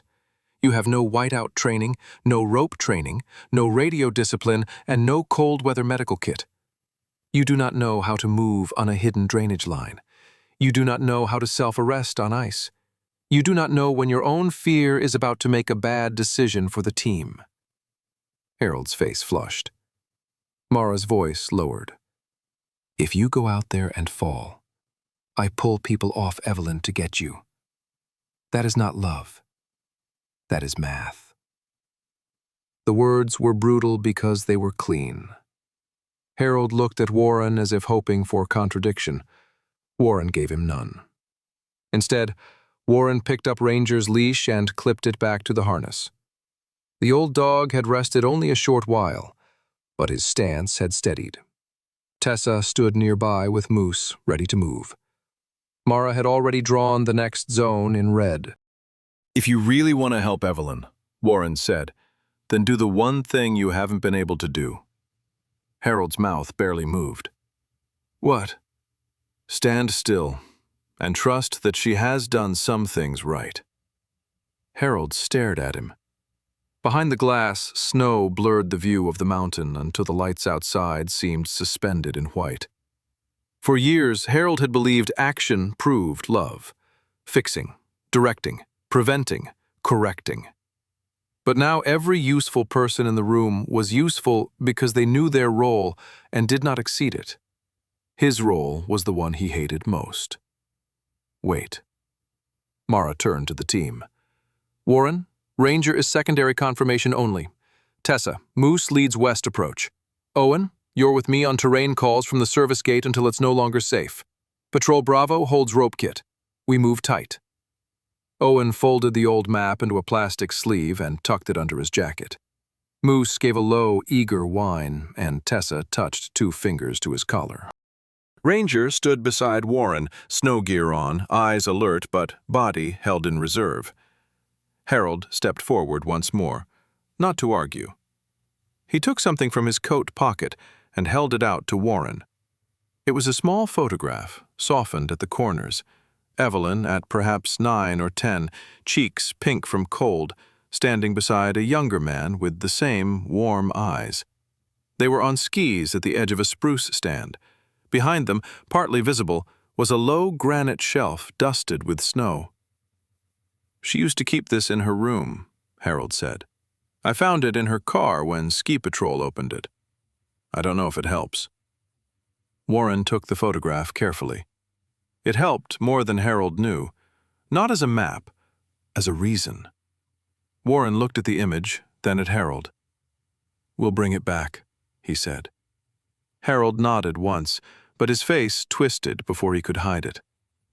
The team moved out through the north operations door into the storm. Cold rushed into the room, sharp and white. Ranger passed through first beside Warren. Moose followed with Tessa. Mara and Owen stepped into the wind with the old maintenance map protected beneath the sleeve. The door swung shut behind them, cutting off the sound of snow against nylon and boots. Harold remained inside. For a moment, he stood in the rectangle of light cast across the floor by the operations room window. Outside, the shapes of the team faded quickly, swallowed by blowing snow and lodge glare. He pressed one hand against the glass. It was cold enough to hurt. For once, he did not try to command anyone through it. He did not call after them. He did not demand another update. He did not tell the mountain what it should have done, or Evelyn what she should have chosen, or Warren how quickly he should move. He stood there, with the photograph no longer in his hand, and the words he had spoken to Evelyn finally returning to him with their full weight. Outside, the search team turned toward the old cut and disappeared into the white.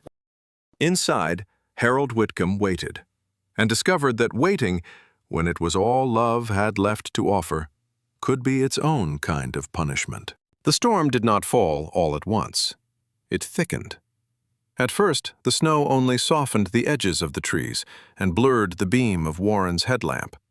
Then the wind began to move through Pine Hollow Ridge in long, low breaths, pulling loose powder from branches and driving it across the ground in pale streams. After that, distance became unreliable. A spruce 20 feet away looked close enough to touch. A voice 10 yards behind could sound as if it came from another world. Mara Keene slowed the team before the mountain forced her to. "Rope on the slope," she said over the radio. "Reflective markers every 30 yards. Nobody outruns their light." Her words vanished into the weather, but the team obeyed. That was the thing about Mara's command. She did not make people brave. She made them careful enough to stay useful. They moved in a narrow formation along the lower edge of Miller's Cut, where the old spur began to break apart into rock shelves and uneven drainage. Owen Briggs walked near Mara, the maintenance map sealed inside a plastic sleeve against his chest. He did not pretend to know every buried hazard under the snow, but when the terrain dipped or the trees changed, he recognized the old bones of the mountain better than anyone. "Granite shelf should start past that cluster," he called, pointing with a gloved hand. "Drainage trough below it. If she followed downhill, she'd have had to choose left or right there." "Which side is safer?" Mara asked. Owen looked into the blowing snow. "In daylight? Left. In this? Neither one's friendly." Tessa Grant moved ahead and west with Moose, the young Labrador working a broader line where the slope opened enough for him to cast safely. Moose's yellow coat flashed in and out of the snow like a moving ember under Tessa's light. He had the energy of youth, eager but trained, checking back to her before widening his search. Warren stayed closer to the inner line with Ranger. He had shortened Ranger's lead, not because he doubted the dog, but because the ground here deserved respect. Beneath the snow were rocks, hollow crust, old roots, and the hidden angles that could break a leg before a man had time to curse. Ranger wore his thin thermal coat under the green harness, and even with the added warmth, Warren could feel the old dog rationing himself. The powerful stride was still there, but it came in measured pieces now. They had built a rhythm together over years. Move, pause, listen. Check the dog, check the wind. Do not let hope become haste. The last marker they had found was a strip of reflective tape wedged near a spruce trunk, half covered by fresh powder. After that, the signs became harder to separate from storm damage. Branches bent under snow, ice flashed under headlamps. Once, moose showed interest near a shallow depression, but the scent broke apart as soon as the wind shifted. Tessa radioed it in with disappointment held tight in her voice. Moose had a hit west of the drainage, lost it in the gust. No confirmed article. Mara answered, "Copy. Flag the point. Don't overwork him." Warren heard the instruction and felt its twin in his own hand, holding Ranger's lead. Do not overwork him. The words followed him like a second leash. Ranger stopped near a black spruce and lowered his nose to a patch of snow protected by roots. He inhaled, shifted, then lifted his head and turned slightly downhill. Not strong, but not nothing. Warren crouched. His knees protested in the cold. He brushed away a skim of loose powder and found a shallow drag mark already softening under new snow. It could have been from a broken branch. Could have been from Evelyn's pole. Could have been something else entirely. He did not make it more than it was. "Mara," he said into the radio. "Possible drag mark near inner line. Not confirmed. Ranger has mild interest downhill." "Hold and mark," Mara replied. "We're tightening around the granite shelf." Warren planted a reflective flag, then looked at Ranger. The dog's eyes were narrowed against the snow, his torn ear angled not forward but sideways, as if listening into the storm from a different direction than the rest of them. "You got something?" Warren murmured. Ranger did not move. For a moment, Warren wanted him to. A pull, a bark, a clear sign. Something simple enough for men to trust when the mountain had erased everything else. But Ranger only stood there, breathing steam, snow gathering on his whiskers. Then the wind shifted again, hard enough to make Warren turn his shoulder against it. Whatever had been there disappeared. "Easy," Warren said, though he was not sure whether he meant it for Ranger or himself. Far below the slope, hidden now by trees and snow, Evelyn Mercer had stopped believing she could keep moving. Not in a dramatic way. There had been no single moment when her strength failed. It had left in small pieces. A little with every step she dragged her injured ankle through snow. A little when her gloved fingers stopped closing properly around the broken pole. A little when she realized she had begun to forget whether she had already tied a marker to the last tree, or only meant to. That frightened her more than the pain. Pain, at least, was clear. Confusion was a door opening in the wrong direction. She had found the shallow pocket beneath the overhanging rock sometime after the sky turned white. It was not a cave, but it blocked enough wind to matter. Behind her, the old survey opening cut into the granite like a dark mouth, mostly choked with snow and debris. She had not gone inside. Even half frozen, she knew better than to crawl into an unstable hole no one knew about. Instead, she had wedged herself beside the rock, knees drawn in, injured foot extended because bending it hurt too much. Her right boot felt too tight around the swelling. Her socks were damp. One glove had soaked through where she had used it to push herself upright again and again. She had done everything slowly after that. Place the goggles where light might catch. Tie the metal water bottle to the rusted anchor. Keep the phone off. Do not sleep. The bottle had sounded a few times when the wind came at the right angle. Tink. Then nothing. Then, after a long while, tink again. A ridiculous sound. Tiny, almost embarrassing. Still, every time she heard it, she felt less like a body being covered by weather and more like a person leaving a sentence unfinished. Her father had taught her that panic wasted heat. He had said it on a sunny day when she was 10, while they sat on a log eating peanut butter sandwiches from a crushed paper bag. She had thought it was one of those things adults said because they enjoyed sounding wise outdoors. Now she understood. Panic burned too fast. So Evelyn tried to spend herself slowly. She counted breaths to 20, then again. She flexed her fingers inside her gloves, even when it hurt. She pressed her back to the rock to keep herself upright. She said her own name once, just to hear a human voice. "Evelyn Mercer," she whispered. 27. Pine Hollow Ridge. Right ankle injured. Not done yet. The last phrase almost broke her. Not done yet. She thought of Harold then, not with anger this time, but with a tired ache too heavy to lift. She wondered if he had called anyone. Of course he had. He would have called everyone. He would have taken charge of the entire mountain if they let him. The thought should have comforted her. Instead, it made her want to cry. Because love should not have to become terror before it listened. A gust struck the rock face. The bottle swung. Tink, tink. Evelyn opened her eyes. For a second she thought she saw light, not daylight, a narrower brightness, moving and gone. She tried to sit forward, but her body responded slowly, as if instructions had to travel through snow before reaching her limbs. "Here!" she tried to call. Her voice scraped out too small. The wind took it. Above the drainage trough, Mara halted the team with one raised fist. Everyone stopped. The gesture passed down the line in silence. Tessa tightened her hold on Moose. Owen lowered the old map and turned his head. Warren rested one hand lightly on Ranger's back to steady him on the slope. At first, Warren heard nothing but wind moving through needles. Then metal touched stone. A small sound, irregular.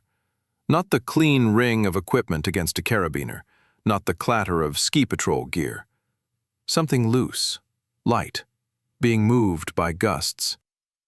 Tink. Warren looked at Mara. She had heard it too. Owen whispered, "That's down by the cut." Mara did not waste time. "Lights low and sweep right. Watch footing." The team shifted. Headlamps angled downward and across, beams cutting through snow in broken cones. Tessa sent Moose in a short, controlled pattern, but the dog struggled in the swirling air, circling once and looking back to her for direction. "Wind's bouncing scent off the rock," Tessa said. "Keep him close," Mara answered. Ranger moved before Warren gave a command.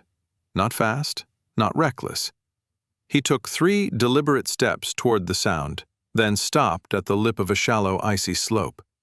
His body went still except for his head, which tilted toward the granite shelf below. Warren knew the posture. The dog was not tracking now. He was listening. "Hold," Warren said softly. Ranger held. Another gust. Tink. This time Warren heard where it came from. "There," he said. He pointed below a bent spruce where the rock formed a shadowed pocket. For a moment he saw only snow and stone. Then Tessa's light moved across the hollow and flashed back sharply. A blue-white spark. Reflective glass. "Visual reflection," Tessa called. "Lower right of the shelf."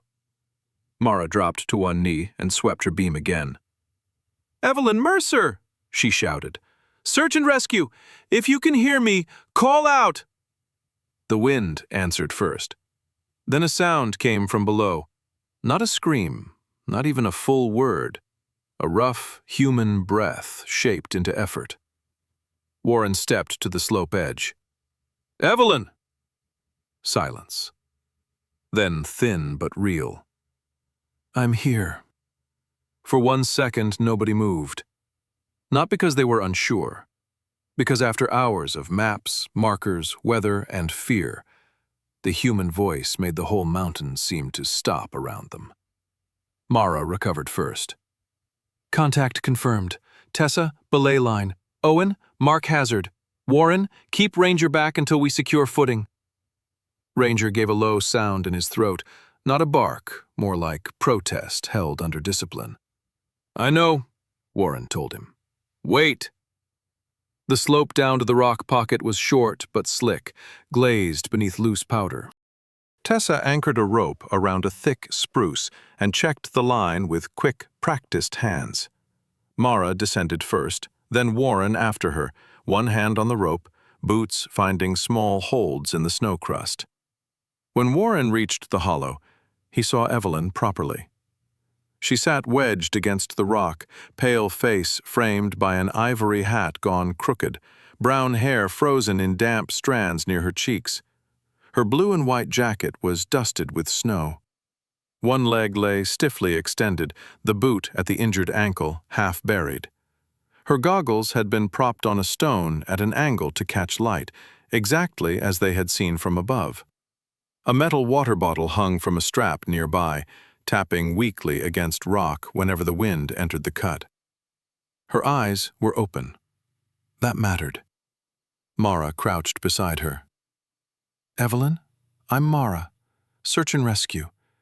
Can you tell me where you're hurt?" Evelyn's lips moved slowly. "Right ankle. Cold. Mostly embarrassed."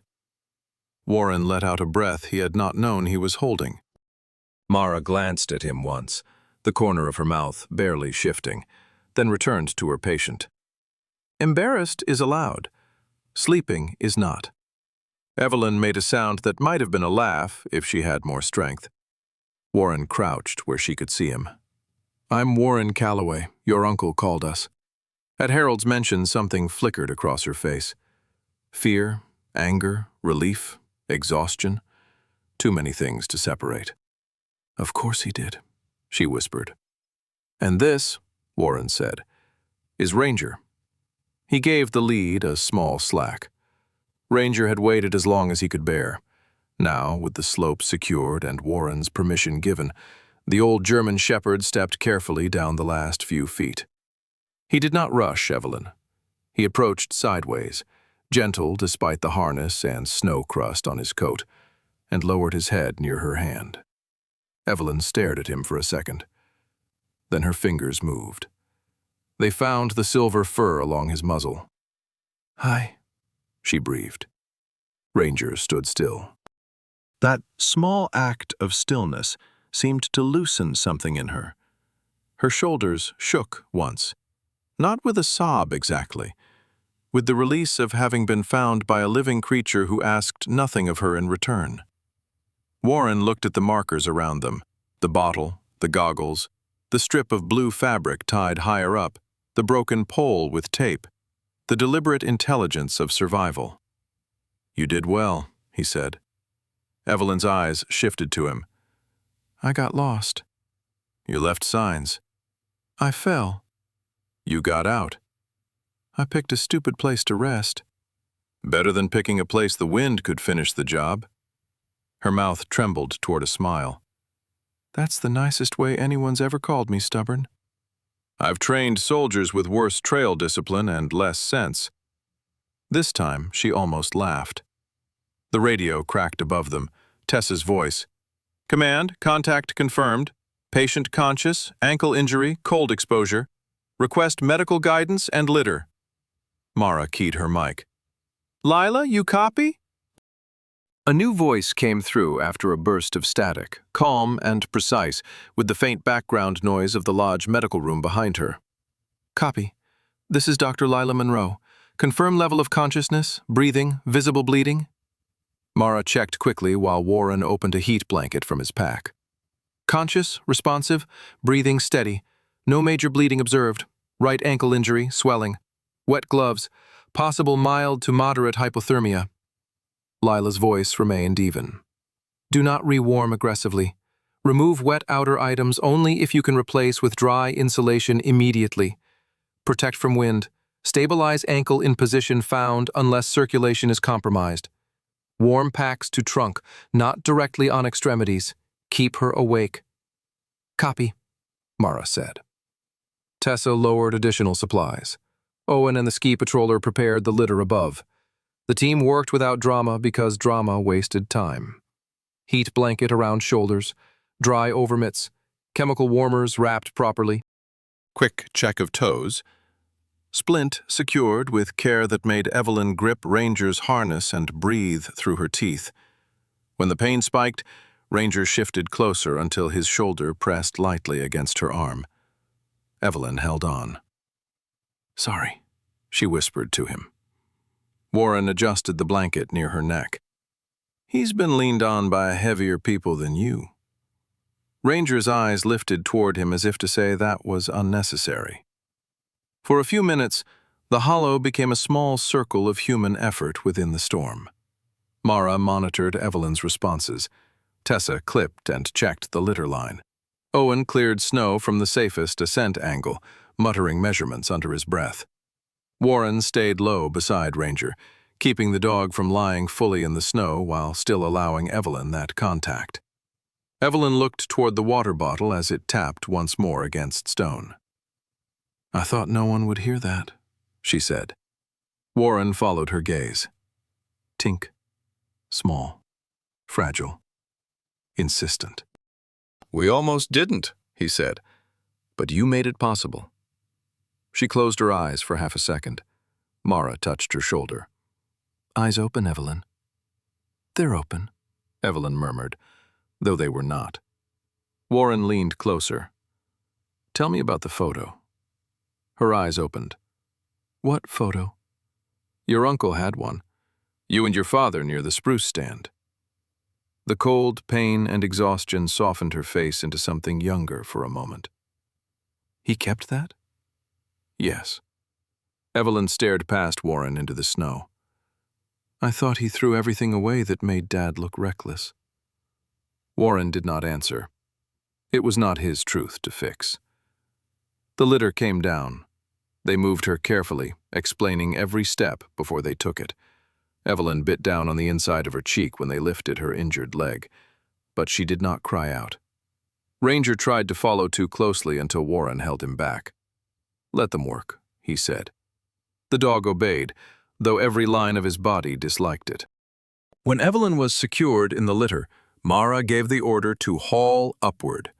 The team moved as one, slow, controlled, no wasted strength. Above, Moose whined softly when he saw the litter rise into the beam of Tessa's headlamp, then settled when she touched his collar. At the top of the slope, the wind hit harder. Evelyn's face tightened under the blanket. Warren walked beside the litter for the first few yards, Ranger close on his other side. The old dog's steps were tired now, truly tired. But when Evelyn's hand slipped from under the blanket, he nudged it once with his nose before Warren guided him back into line. They began the careful route out of the drainage. As they moved, Warren saw the trail Evelyn had left behind with new eyes. A strip of blue fabric high on a branch, nearly buried, a broken limb angled downhill, a flash of tape on a pole. The metal bottle still hanging where she had tied it, sounding once more as the wind passed. None of it looked dramatic. None of it looked like heroism from far away. But that was why it mattered. Survival, Warren knew, was often made of small, unpretty decisions repeated after hope had thinned out.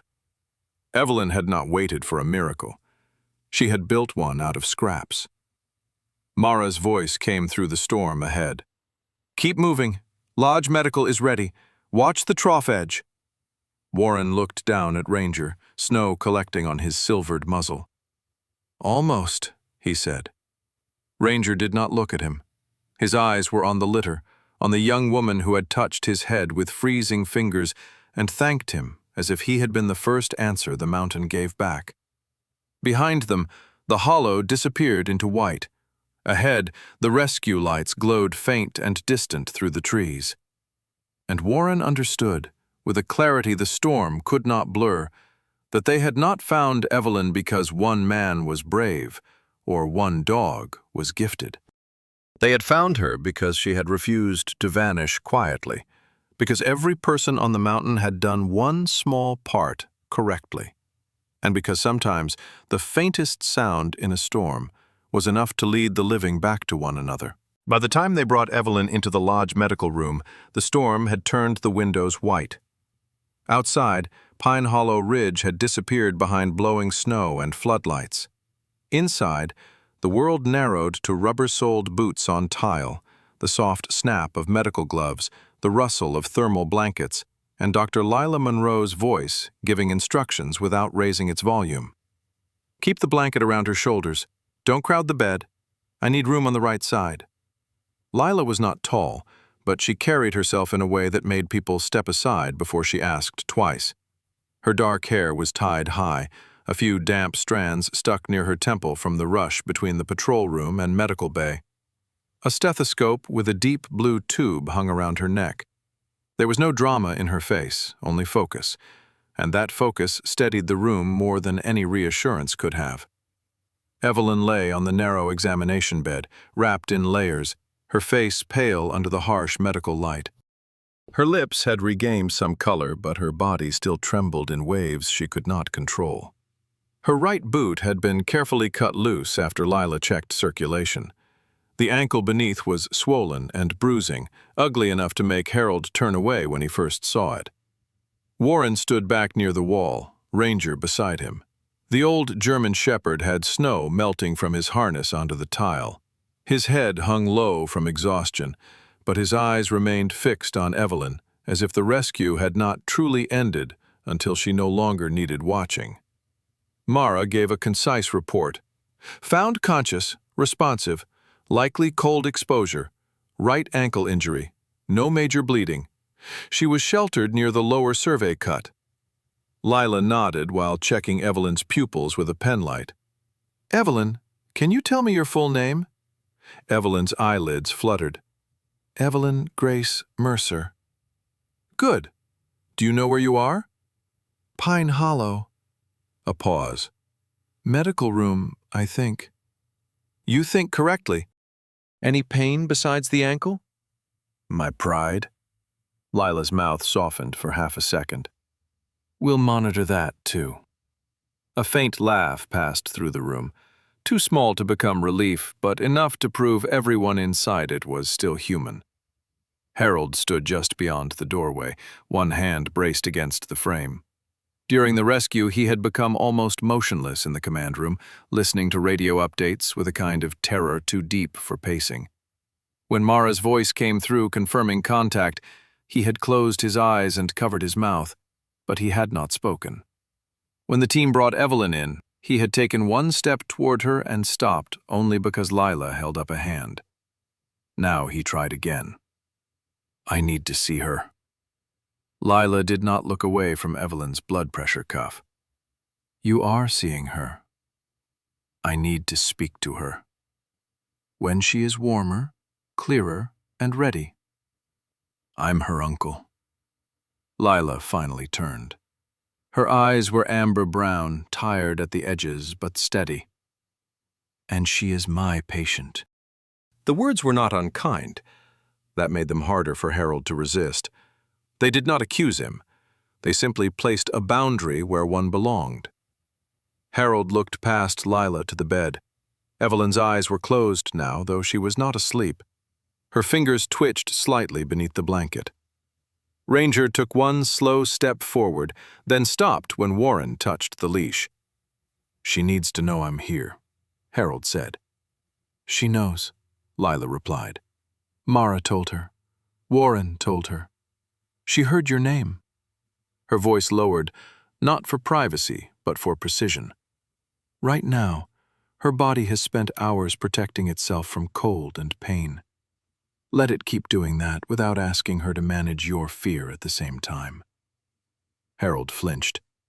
No one had said it that plainly to him all day. Lila returned to her work. She checked Evelyn's temperature again, examined the ankle, asked short questions, and gave instructions to a ski patrol medic preparing the transfer notes. Mild to moderate hypothermia. Severe sprain or possible fracture. Hospital imaging recommended once roads were safe enough for transport. No signs of severe head trauma. Continue gradual warming. Keep her awake but calm. Then Lila looked at Harold again. She made several good decisions, she said. Harold blinked. What? Your niece. She protected herself from wind. She avoided crawling into an unstable opening. She used reflective gear. She made an audible signal with the water bottle. She conserved her phone when she realized service was unreliable. Lila removed her gloves and dropped them into the bin. The team found her, yes, but she gave them something to find. Harold's mouth opened slightly, then closed. For most of the day, people had told him what he could not do. He could not go beyond the boundary. He could not interrupt command. He could not force speed from weather, maps, dogs, or mountain rescue teams. This was the first time someone had told him something he had not known how to hear. Evelyn had helped save herself. Lila stepped toward the hallway. You can wait outside. When she's ready, I'll ask whom she wants in the room. Whom she wants, Harold repeated faintly. Yes, Lila said. That matters. The hallway outside the medical room was narrow, lined with storage cabinets, a vending machine, and hooks crowded with wet jackets. The warmth from the lodge did not reach evenly there. Cold drafts slipped under the service doors every time someone entered from outside. Warren sat on a bench with Ranger stretched at his feet. The dog had finally given in to fatigue. His eyes were half closed, thermal coat still on, silver muzzle resting against Warren's boot.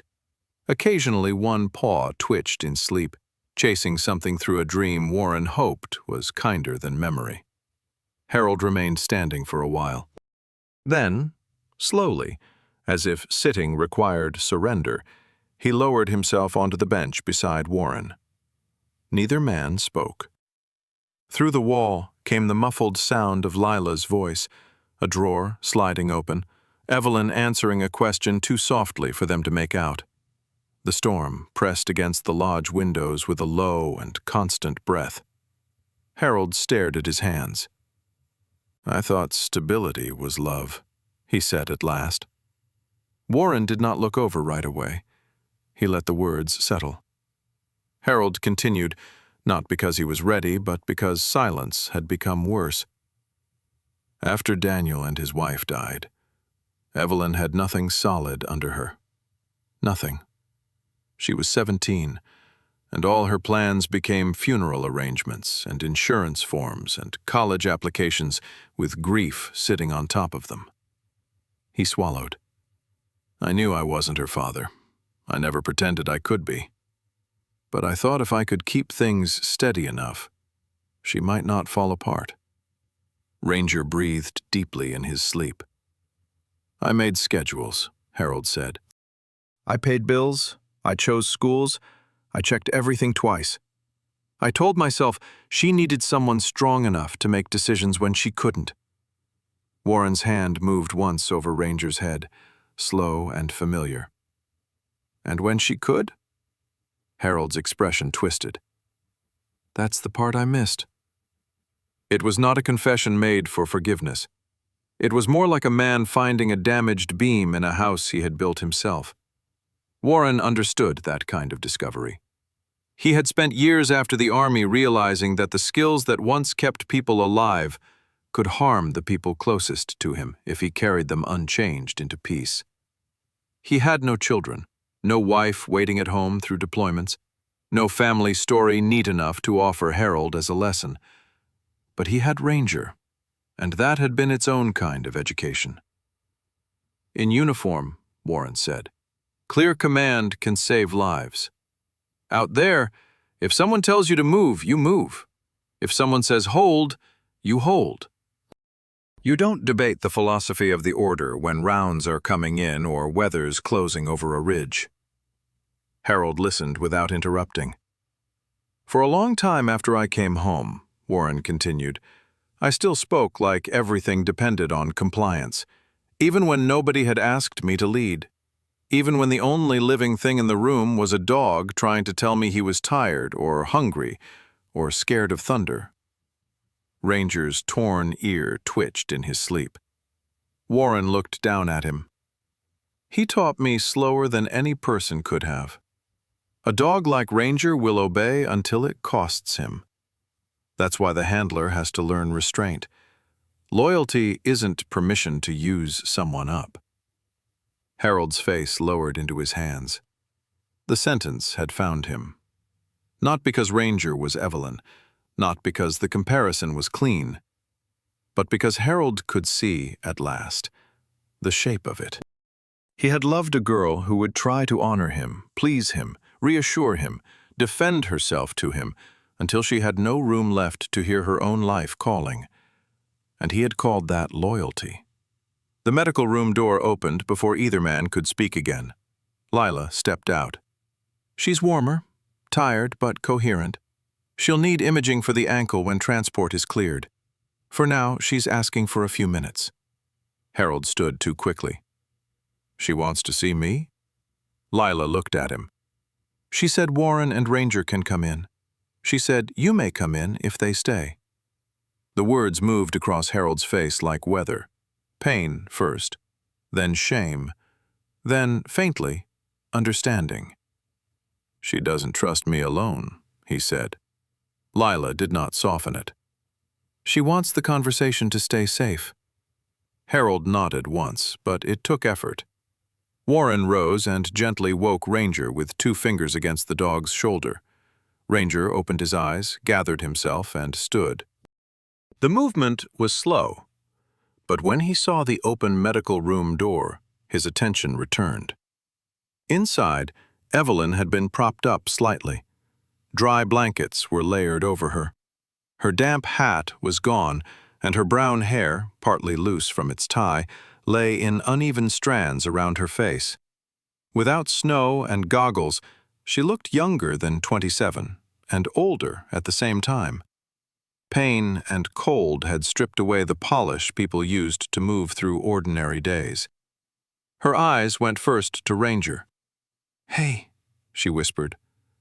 Ranger walked to the side of the bed and stopped, waiting. Warren unclipped the leash, but kept a hand near the harness. "He's tired. Don't let him fool you." "So am I," Evelyn said.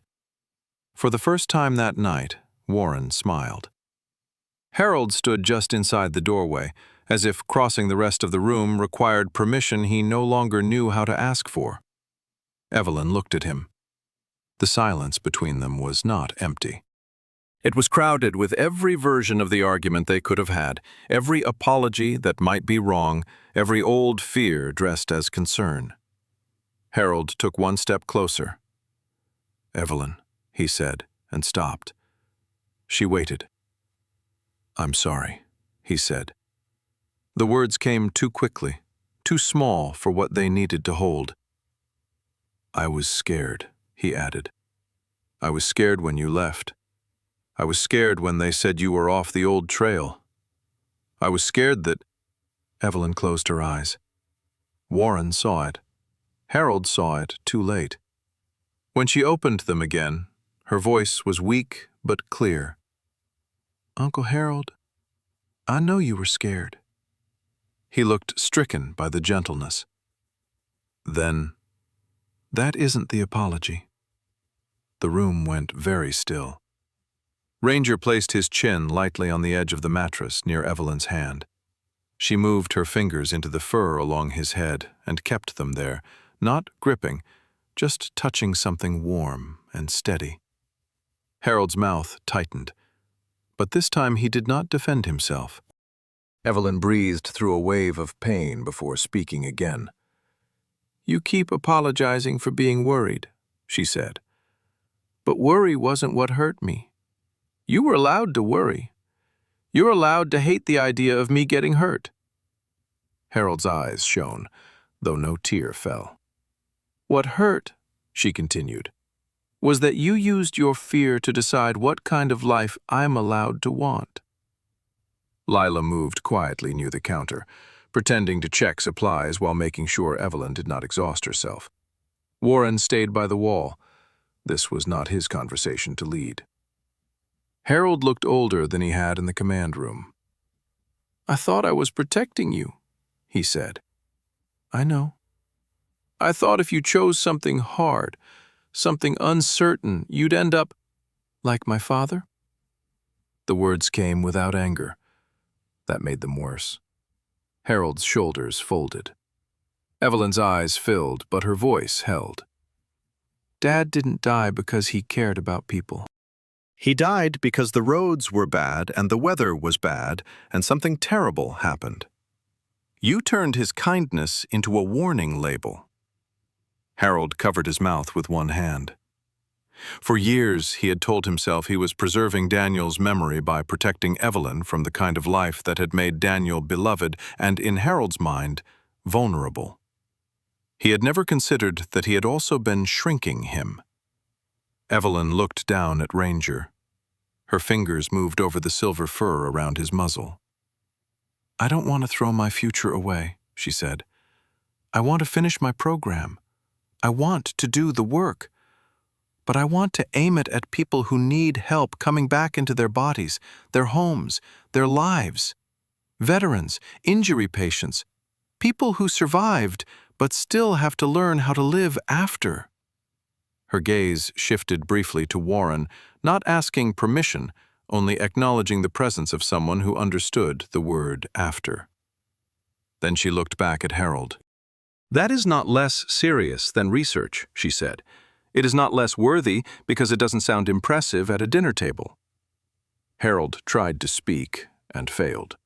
The room allowed him that failure.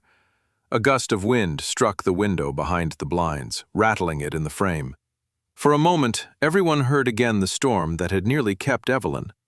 Harold lowered himself into the chair beside the bed. Not too close. That small distance mattered. "I don't know how to do this," he said. Evelyn watched him. "I don't know how to love you without trying to get ahead of everything that could hurt you." His voice broke at the edge, then steadied badly. "But I can learn, if you'll let me, or even if you won't yet. I can learn anyway." Evelyn's face changed then, but not into forgiveness. It became less guarded. That was all. It was enough for one night. She let out a long breath. "We can start with you asking me what I want before telling me what I should do." Harold nodded. "All right. And if I answer, you have to listen to the whole answer." Another nod. Slower this time. "All right. And don't compare me to Dad when you're afraid." Harold shut his eyes. When he opened them, he looked at her directly. "I won't." No one in the room mistook that for a magic repair. Promises were easy in warm rooms after disasters. The harder part would come later, in kitchens, phone calls, tuition conversations, holidays, and every moment Harold's fear tried to wear the mask of wisdom again. But Evelyn had drawn a line without raising her voice, and Harold had not crossed it. Lila stepped forward gently. "That's enough for now. She needs rest." For once, Harold did not argue. He stood, but before he moved away, Evelyn lifted her hand slightly from Ranger's head. It was not an invitation to hug her. It was not forgiveness wrapped in a gesture. It was only a small acknowledgement that he had heard her. Harold took her fingers carefully, as if they belonged to someone he was meeting properly for the first time. "I'm glad you're alive," he whispered. Evelyn's eyes softened. "Me too." He let go before she had to ask. That, Warren thought, was the first right thing Harold had done without being told. As Harold stepped back, Ranger shifted. The old dog, who had been quiet through the whole conversation, lifted his head from the mattress and gave a long, tired sigh. Then he lowered it again beside Evelyn's hand. eyes closing halfway. The sound loosened the room. Evelyn smiled faintly. "He sounds like he's judging us." "He usually is," Warren said. Even Harold gave a broken, breathless laugh.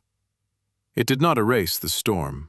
It did not heal the ankle, or the years, or the words that had cut too deeply. But it changed the air in the room. The apology had stopped trying to rescue Harold from guilt and had begun, however clumsily, to make space for Evelyn. Outside, the snow continued to fall against the lodge windows. Inside, no one spoke for a while. For the first time all day, the silence did not feel like waiting for disaster. It felt like people learning, carefully and imperfectly, how not to fill every quiet place with fear. 3 weeks after the storm, Pine Hollow Ridge looked almost innocent again. The mountain wore its winter brightness easily, as if wind had not screamed through its trees, as if no one had listened for a metal bottle striking stone beneath a granite shelf, as if fear had not sat in the lodge with wet boots and cold hands. Snow still covered the rooftops in thick white layers, but the sky had cleared into a hard blue. Morning light scattered across the drifts behind Warren Calloway's cabin until every surface seemed edged in glass. Warren stood on the porch with a mug of coffee warming his hand. Ranger lay near his boots, stretched in a patch of sunlight that had reached the boards. The old German shepherd had recovered from the search faster than Warren had expected, though Warren still watched him too carefully when he rose from the floor or took the steps down to the yard. Ranger tolerated the attention with the quiet dignity of an old soldier being fussed over by someone pretending not to worry. "You're getting visitors," Warren said. Ranger opened one eye. A car turned slowly into the drive, careful over the ruts left by plow tracks. It stopped near the fence, not quite where Harold Whitcomb's SUV had stopped the night he came begging for help. That first evening had arrived with panic. This one arrived with hesitation. Harold got out first. He looked less polished than Warren remembered from the command room, though not careless. His gray coat was buttoned neatly, but his scarf hung loose instead of being pulled tight against his throat. He moved around the car, then stopped at the passenger door with one hand half raised. Inside, Evelyn Mercer pushed the door open herself. Harold's hand froze in the air. For a second, Warren saw the old habit fighting inside him. Reach, direct, support, correct. Then Harold lowered his hand and stepped back. Evelyn glanced up at him, catching the movement. "Thanks," she said. "For what?"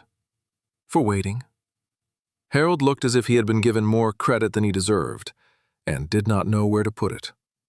Evelyn climbed out slowly, one crutch tucked under her arm and a walking boot secured around her injured ankle. She wore a pale blue sweater beneath a gray winter coat, and her hair was tied low at the back of her neck. The wind touched color into her cheeks. She was thinner than she had been in the photograph Harold had carried, and there were shadows under her eyes. But she did not look broken. She looked cautious. That was different. Caution belonged to someone still choosing. Ranger stood before Warren called him. The dog moved down the porch steps with more care than speed, his torn ear angled forward. Evelyn saw him and smiled in a way Warren had not seen from her in the medical room. Not fully. It began small, then reached her eyes. "Hi, Ranger." Ranger approached her with measured steps, then stopped just out of reach, as if he remembered that she had needed permission too. Evelyn laughed softly. "Still polite." She shifted the crutch, balanced herself, and reached into the tote bag hanging from her shoulder. From it, she drew a dark blue scarf. Not the wool scarf Harold had brought to Warren's cabin in a plastic bag. This one was smaller, triangular, made for a dog's collar, with a reinforced edge and a small stitched pattern of silver thread along one side. "It's not exactly regulation," she said to Warren. "Good," Warren replied. "He's retired." Ranger looked at him. "Mostly," Warren added. Evelyn crouched carefully. Harold took one involuntary step forward, then stopped himself so abruptly that his shoes scraped the packed snow. Evelyn did not look back, but Warren suspected she had heard. She tied the scarf loosely around Ranger's neck, her fingers slower than usual in the cold. The blue stood out against his golden chest and black saddle, vivid as the strips of fabric she had tied to spruce branches in the storm. "This time," she said, smoothing the knot, "blue doesn't mean come find me." Ranger lifted his muzzle and pressed it lightly into her palm. Evelyn's face changed. Not dramatically. There were no tears, but something in her shoulders softened, as if her body remembered the hollow in the rock, the cold, the first warm, living weight beside her hand. "This time it means thank you," she whispered. Harold looked away. Warren pretended not to notice. They went inside because the cold still tired Evelyn faster than she admitted. Warren had cleared space near the stove and set out chairs without making a ceremony of it. On the table were coffee, tea, and a plate of biscuits from the bakery in town. He had bought them that morning and arranged them badly enough to make it clear he had not suddenly become a host. Evelyn noticed. "You made these?" she asked. "No." "Good. I didn't want to start our friendship with a lie." Warren looked at her over his mug. "Smart policy." Harold sat near the end of the table, hands folded, eyes moving often toward Evelyn's walking boot. Twice he seemed about to ask if she needed to elevate it. Twice he stopped. On the third time he managed, "Would you like another pillow under your ankle?" Evelyn considered the question. "Yes, thank you." The smallest exchange. Nothing anyone would put in a speech. But Warren saw Harold's shoulders settle as he rose to get the pillow from the chair by the stove. He had asked. She had answered. No one had lost dignity. That, Warren thought, was how some repairs began. Not with a grand gesture, with a man learning to pause before touching a wound. They spoke for a while about safe things, the road conditions, Ranger's recovery, Evelyn's hospital visit after the storm. The X-ray had shown no fracture, only a severe sprain and ligament damage that would take patience. Evelyn said this as if patience were a prescription she did not intend to enjoy. Harold almost said something about following medical advice. Warren saw the words rise behind his mouth. Then Harold picked up his coffee instead. Evelyn saw it too. She hid her smile by looking down at Ranger, who had laid his head across the toe of her good boot. Later that morning they drove to the lodge for the winter safety gathering. Harold had suggested it 2 weeks earlier, though everyone in town assumed it had been Mara's idea. He had called Warren first, voice stiff but determined, asking whether a community session on off-route hazards, winter preparation, and search signals would be useful. Warren had told him to ask Mara.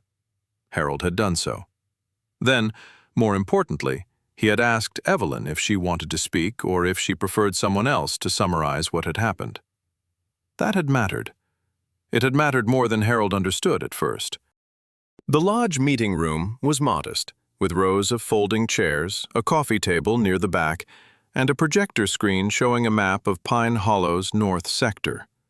Outside the wide windows, skiers moved beneath bright sunlight, jackets flashing against the snow. Inside, the mood was quieter than a typical safety talk. People had heard pieces of the story. Some had exaggerated it. Some had softened it. Some had turned it into the kind of tale that made rescue work sound cleaner than it was. Evelyn did not let them keep those versions. She stood at the front of the room, with one crutch under her arm and Warren seated nearby with Ranger at his feet. Harold stood to one side, not behind her, not at the podium, not taking the microphone first. That, too, was new. Mara Keene opened the session, practical as always. She wore her burned orange rescue jacket, a topographic map folded under one arm, and spoke without dramatizing anything. She thanked the volunteers, ski patrol, sheriff's office, maintenance staff, and medical team. Then she looked at Evelyn. "Only if you want to," she said. Evelyn nodded. Harold's hand twitched at his side. He did not move. Evelyn took the microphone. "My name is Evelyn Mercer," she said. "Most of you know I was the person who got lost near Miller's Cut during the storm." A few people shifted in their seats. Someone near the back murmured sympathy. Evelyn shook her head slightly. "I don't want this to be a story about being lucky. I was lucky, but luck wasn't the only thing involved. I made mistakes. I also made choices that helped people find me. Both things are true." The room settled. Warren watched Harold from the corner of his eye. Harold was looking at Evelyn with an expression Warren had not seen on him before. It was not pride, exactly. Pride could still be possessive. This was more humble than that. He looked as if he were hearing someone he loved speak in her own voice and discovering that her voice did not need repair. Evelyn spoke about the old spur, the covered warning tag, the danger of trusting childhood memory in changed terrain. She admitted she should not have crossed into an unmarked area without confirming conditions. She explained how quickly cold affected her phone, her judgment, and her injured body. She showed the items she had used: the torn blue fabric, a piece of reflective tape, the cracked goggles, a metal bottle like the one that had sounded against the rock. She did not turn them into symbols. That made them stronger. "These are small things," she said, holding up the tape. "They don't look heroic. They just give rescuers something to notice." Mara then explained how search teams read signs, how wind affects scent, why people should stay put or leave clear markers instead of wandering blindly. Tessa Grant introduced Moose, who sat at her heel with heroic seriousness for nearly 20 seconds before sneezing loudly and making half the room laugh. Tessa used the moment well, explaining that search dogs were trained partners, not magic. They got tired. They got confused by weather. They needed handlers, teams, maps, and time. Ranger lay beside Warren with his new blue scarf at his neck, eyes half closed. When Tessa mentioned older dogs and careful deployment, Warren looked down at him. Ranger did not care. He had nothing to prove to a room full of humans. Owen Briggs spoke briefly, uncomfortable at the front but clear. He described how maintenance maps differed from guest maps, why old terrain features mattered, and what the resort had already done since the incident. Temporary barriers reinforced, warning signs raised higher, repair work scheduled before the next storm cycle. He did not excuse the delay. He did not perform guilt. He stated what had failed and what would change. Dr. Lila Monroe ended with cold exposure basics. She told people that shivering was information, confusion was dangerous, and pride had poor survival value. Her calm voice made even the teenagers in ski jackets near the back listen. Afterward, people came up to Evelyn carefully, not crowding, not making her relive the worst of it for their own curiosity. A few thanked her. One older man said he had never thought about carrying reflective tape. A woman from the ski school asked whether Evelyn would help create a short checklist for solo skiers. Evelyn looked surprised, then thoughtful. "I could do that," she said. Harold, standing beside the coffee table, opened his mouth. Warren saw him almost say, "You shouldn't take on too much." Instead, Harold closed his mouth. A beat passed. Then he said, "That sounds useful, if you want to." Evelyn turned to him. The words were ordinary. That was why they worked. On the drive back to Warren's cabin, Harold said little. Evelyn watched the mountain through the window, her crutch resting across the back seat. Ranger sat beside Warren in the truck ahead of them, the blue scarf visible through the rear window like a small flag against his coat. When they returned, the afternoon light had warmed to gold. Warren took Ranger for a slow walk along the snow road behind the cabin, and Evelyn asked to come. Harold immediately looked at the uneven path, then at her boot. "It may be slick," he said. Evelyn raised an eyebrow. Harold stopped. Tried again. Would you like me nearby, or would you rather I stay back? Evelyn studied him. Nearby, she said. Not hovering. Harold nodded with the solemn concentration of a man learning a foreign language. Nearby, he repeated. Not hovering. Warren led the way, though slowly enough that no one had to say he was waiting. Ranger walked at his side at first, then drifted back toward Evelyn. The dog's paws pressed clean shapes into the snow. Evelyn's crutch made smaller, sharper marks. Harold's boots followed a step behind and slightly to the left, close enough to help if asked, far enough not to steal the effort. The path curved behind the cabin through a stand of pines. Sunlight reached between the trunks in long, pale bars. Snow slid occasionally from a branch with a soft thud. The world smelled of cold wood, clean air, and distance. Halfway down the path, Evelyn stopped to catch her breath. No one told her to hurry. No one told her to turn back. Ranger stopped with her and looked up. She touched the blue scarf around his neck. You know, she said, I used to think being protected meant someone stood in front of you. Warren leaned on the fence rail nearby. Sometimes. Sometimes, she agreed. But sometimes it means someone walks beside you and lets you see the trail. Harold looked at the snow between his boots. I'm trying, he said. Evelyn turned toward him. I know. It was not forgiveness in full. Warren could hear that. It was not the end of pain. It was not a promise that Harold would never fail again. But it was recognition. And sometimes recognition was the first bridge strong enough to step onto. Harold reached into his coat pocket. For a moment, Warren thought he had brought the old photograph again. Instead, Harold pulled out a folded pamphlet, creased from being handled too many times. He looked embarrassed by it, which made the gesture more honest. There's a family support counselor in Conway, he said. Lila gave me the number. I haven't called yet. Evelyn waited. Harold took a breath. I will. If you want to come with me, I'd be grateful. If you don't, I'll go alone first. Evelyn looked at the pamphlet, then at him. Go once, she said. For you, not just because I'm asking. Harold nodded. This time he did not argue with the terms of his own healing. They continued down the path. Warren walked slightly ahead, letting the conversation behind him become private without making a show of leaving it. Ranger moved between them all, not leading, not guarding, simply keeping the pace of the group. The blue scarf at his neck caught the sun and flashed once, like a small marker tied to a branch in another kind of storm.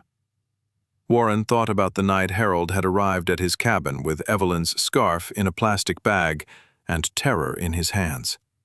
He thought about maps, broken branches, wind, the faint metal note under the storm. He thought about all the ways people tried to find one another, and all the ways they got lost while standing in the same room. The snow road ahead was uneven. It would stay that way until spring softened the ground.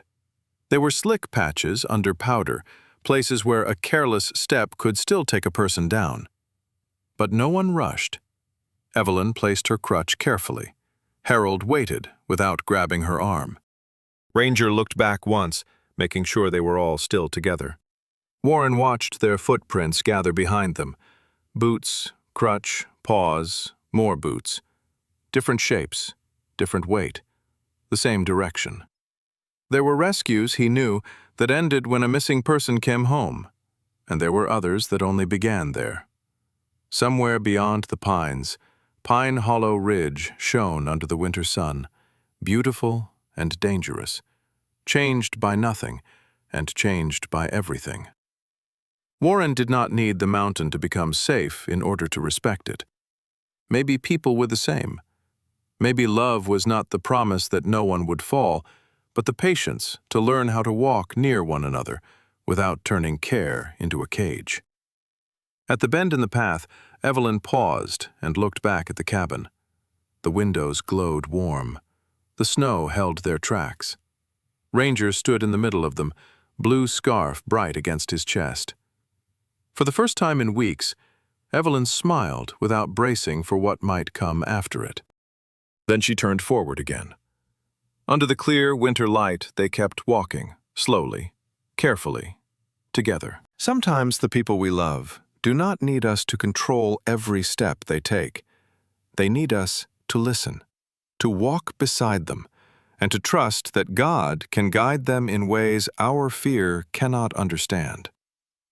Evelyn survived because she left small signs in the storm. But in life, we all leave signs too. A quiet cry for patience, a need to be heard, a hope that someone will notice before we disappear inside our pain. May this story remind us to love gently, to forgive slowly, and to be grateful for the small miracles that lead us back to one another. If this story touched your heart, share your thoughts in the comments. And if you'd like to hear more stories of loyalty, courage, and healing, please subscribe to the channel. May God give you peace, and may you never have to walk through your storms alone.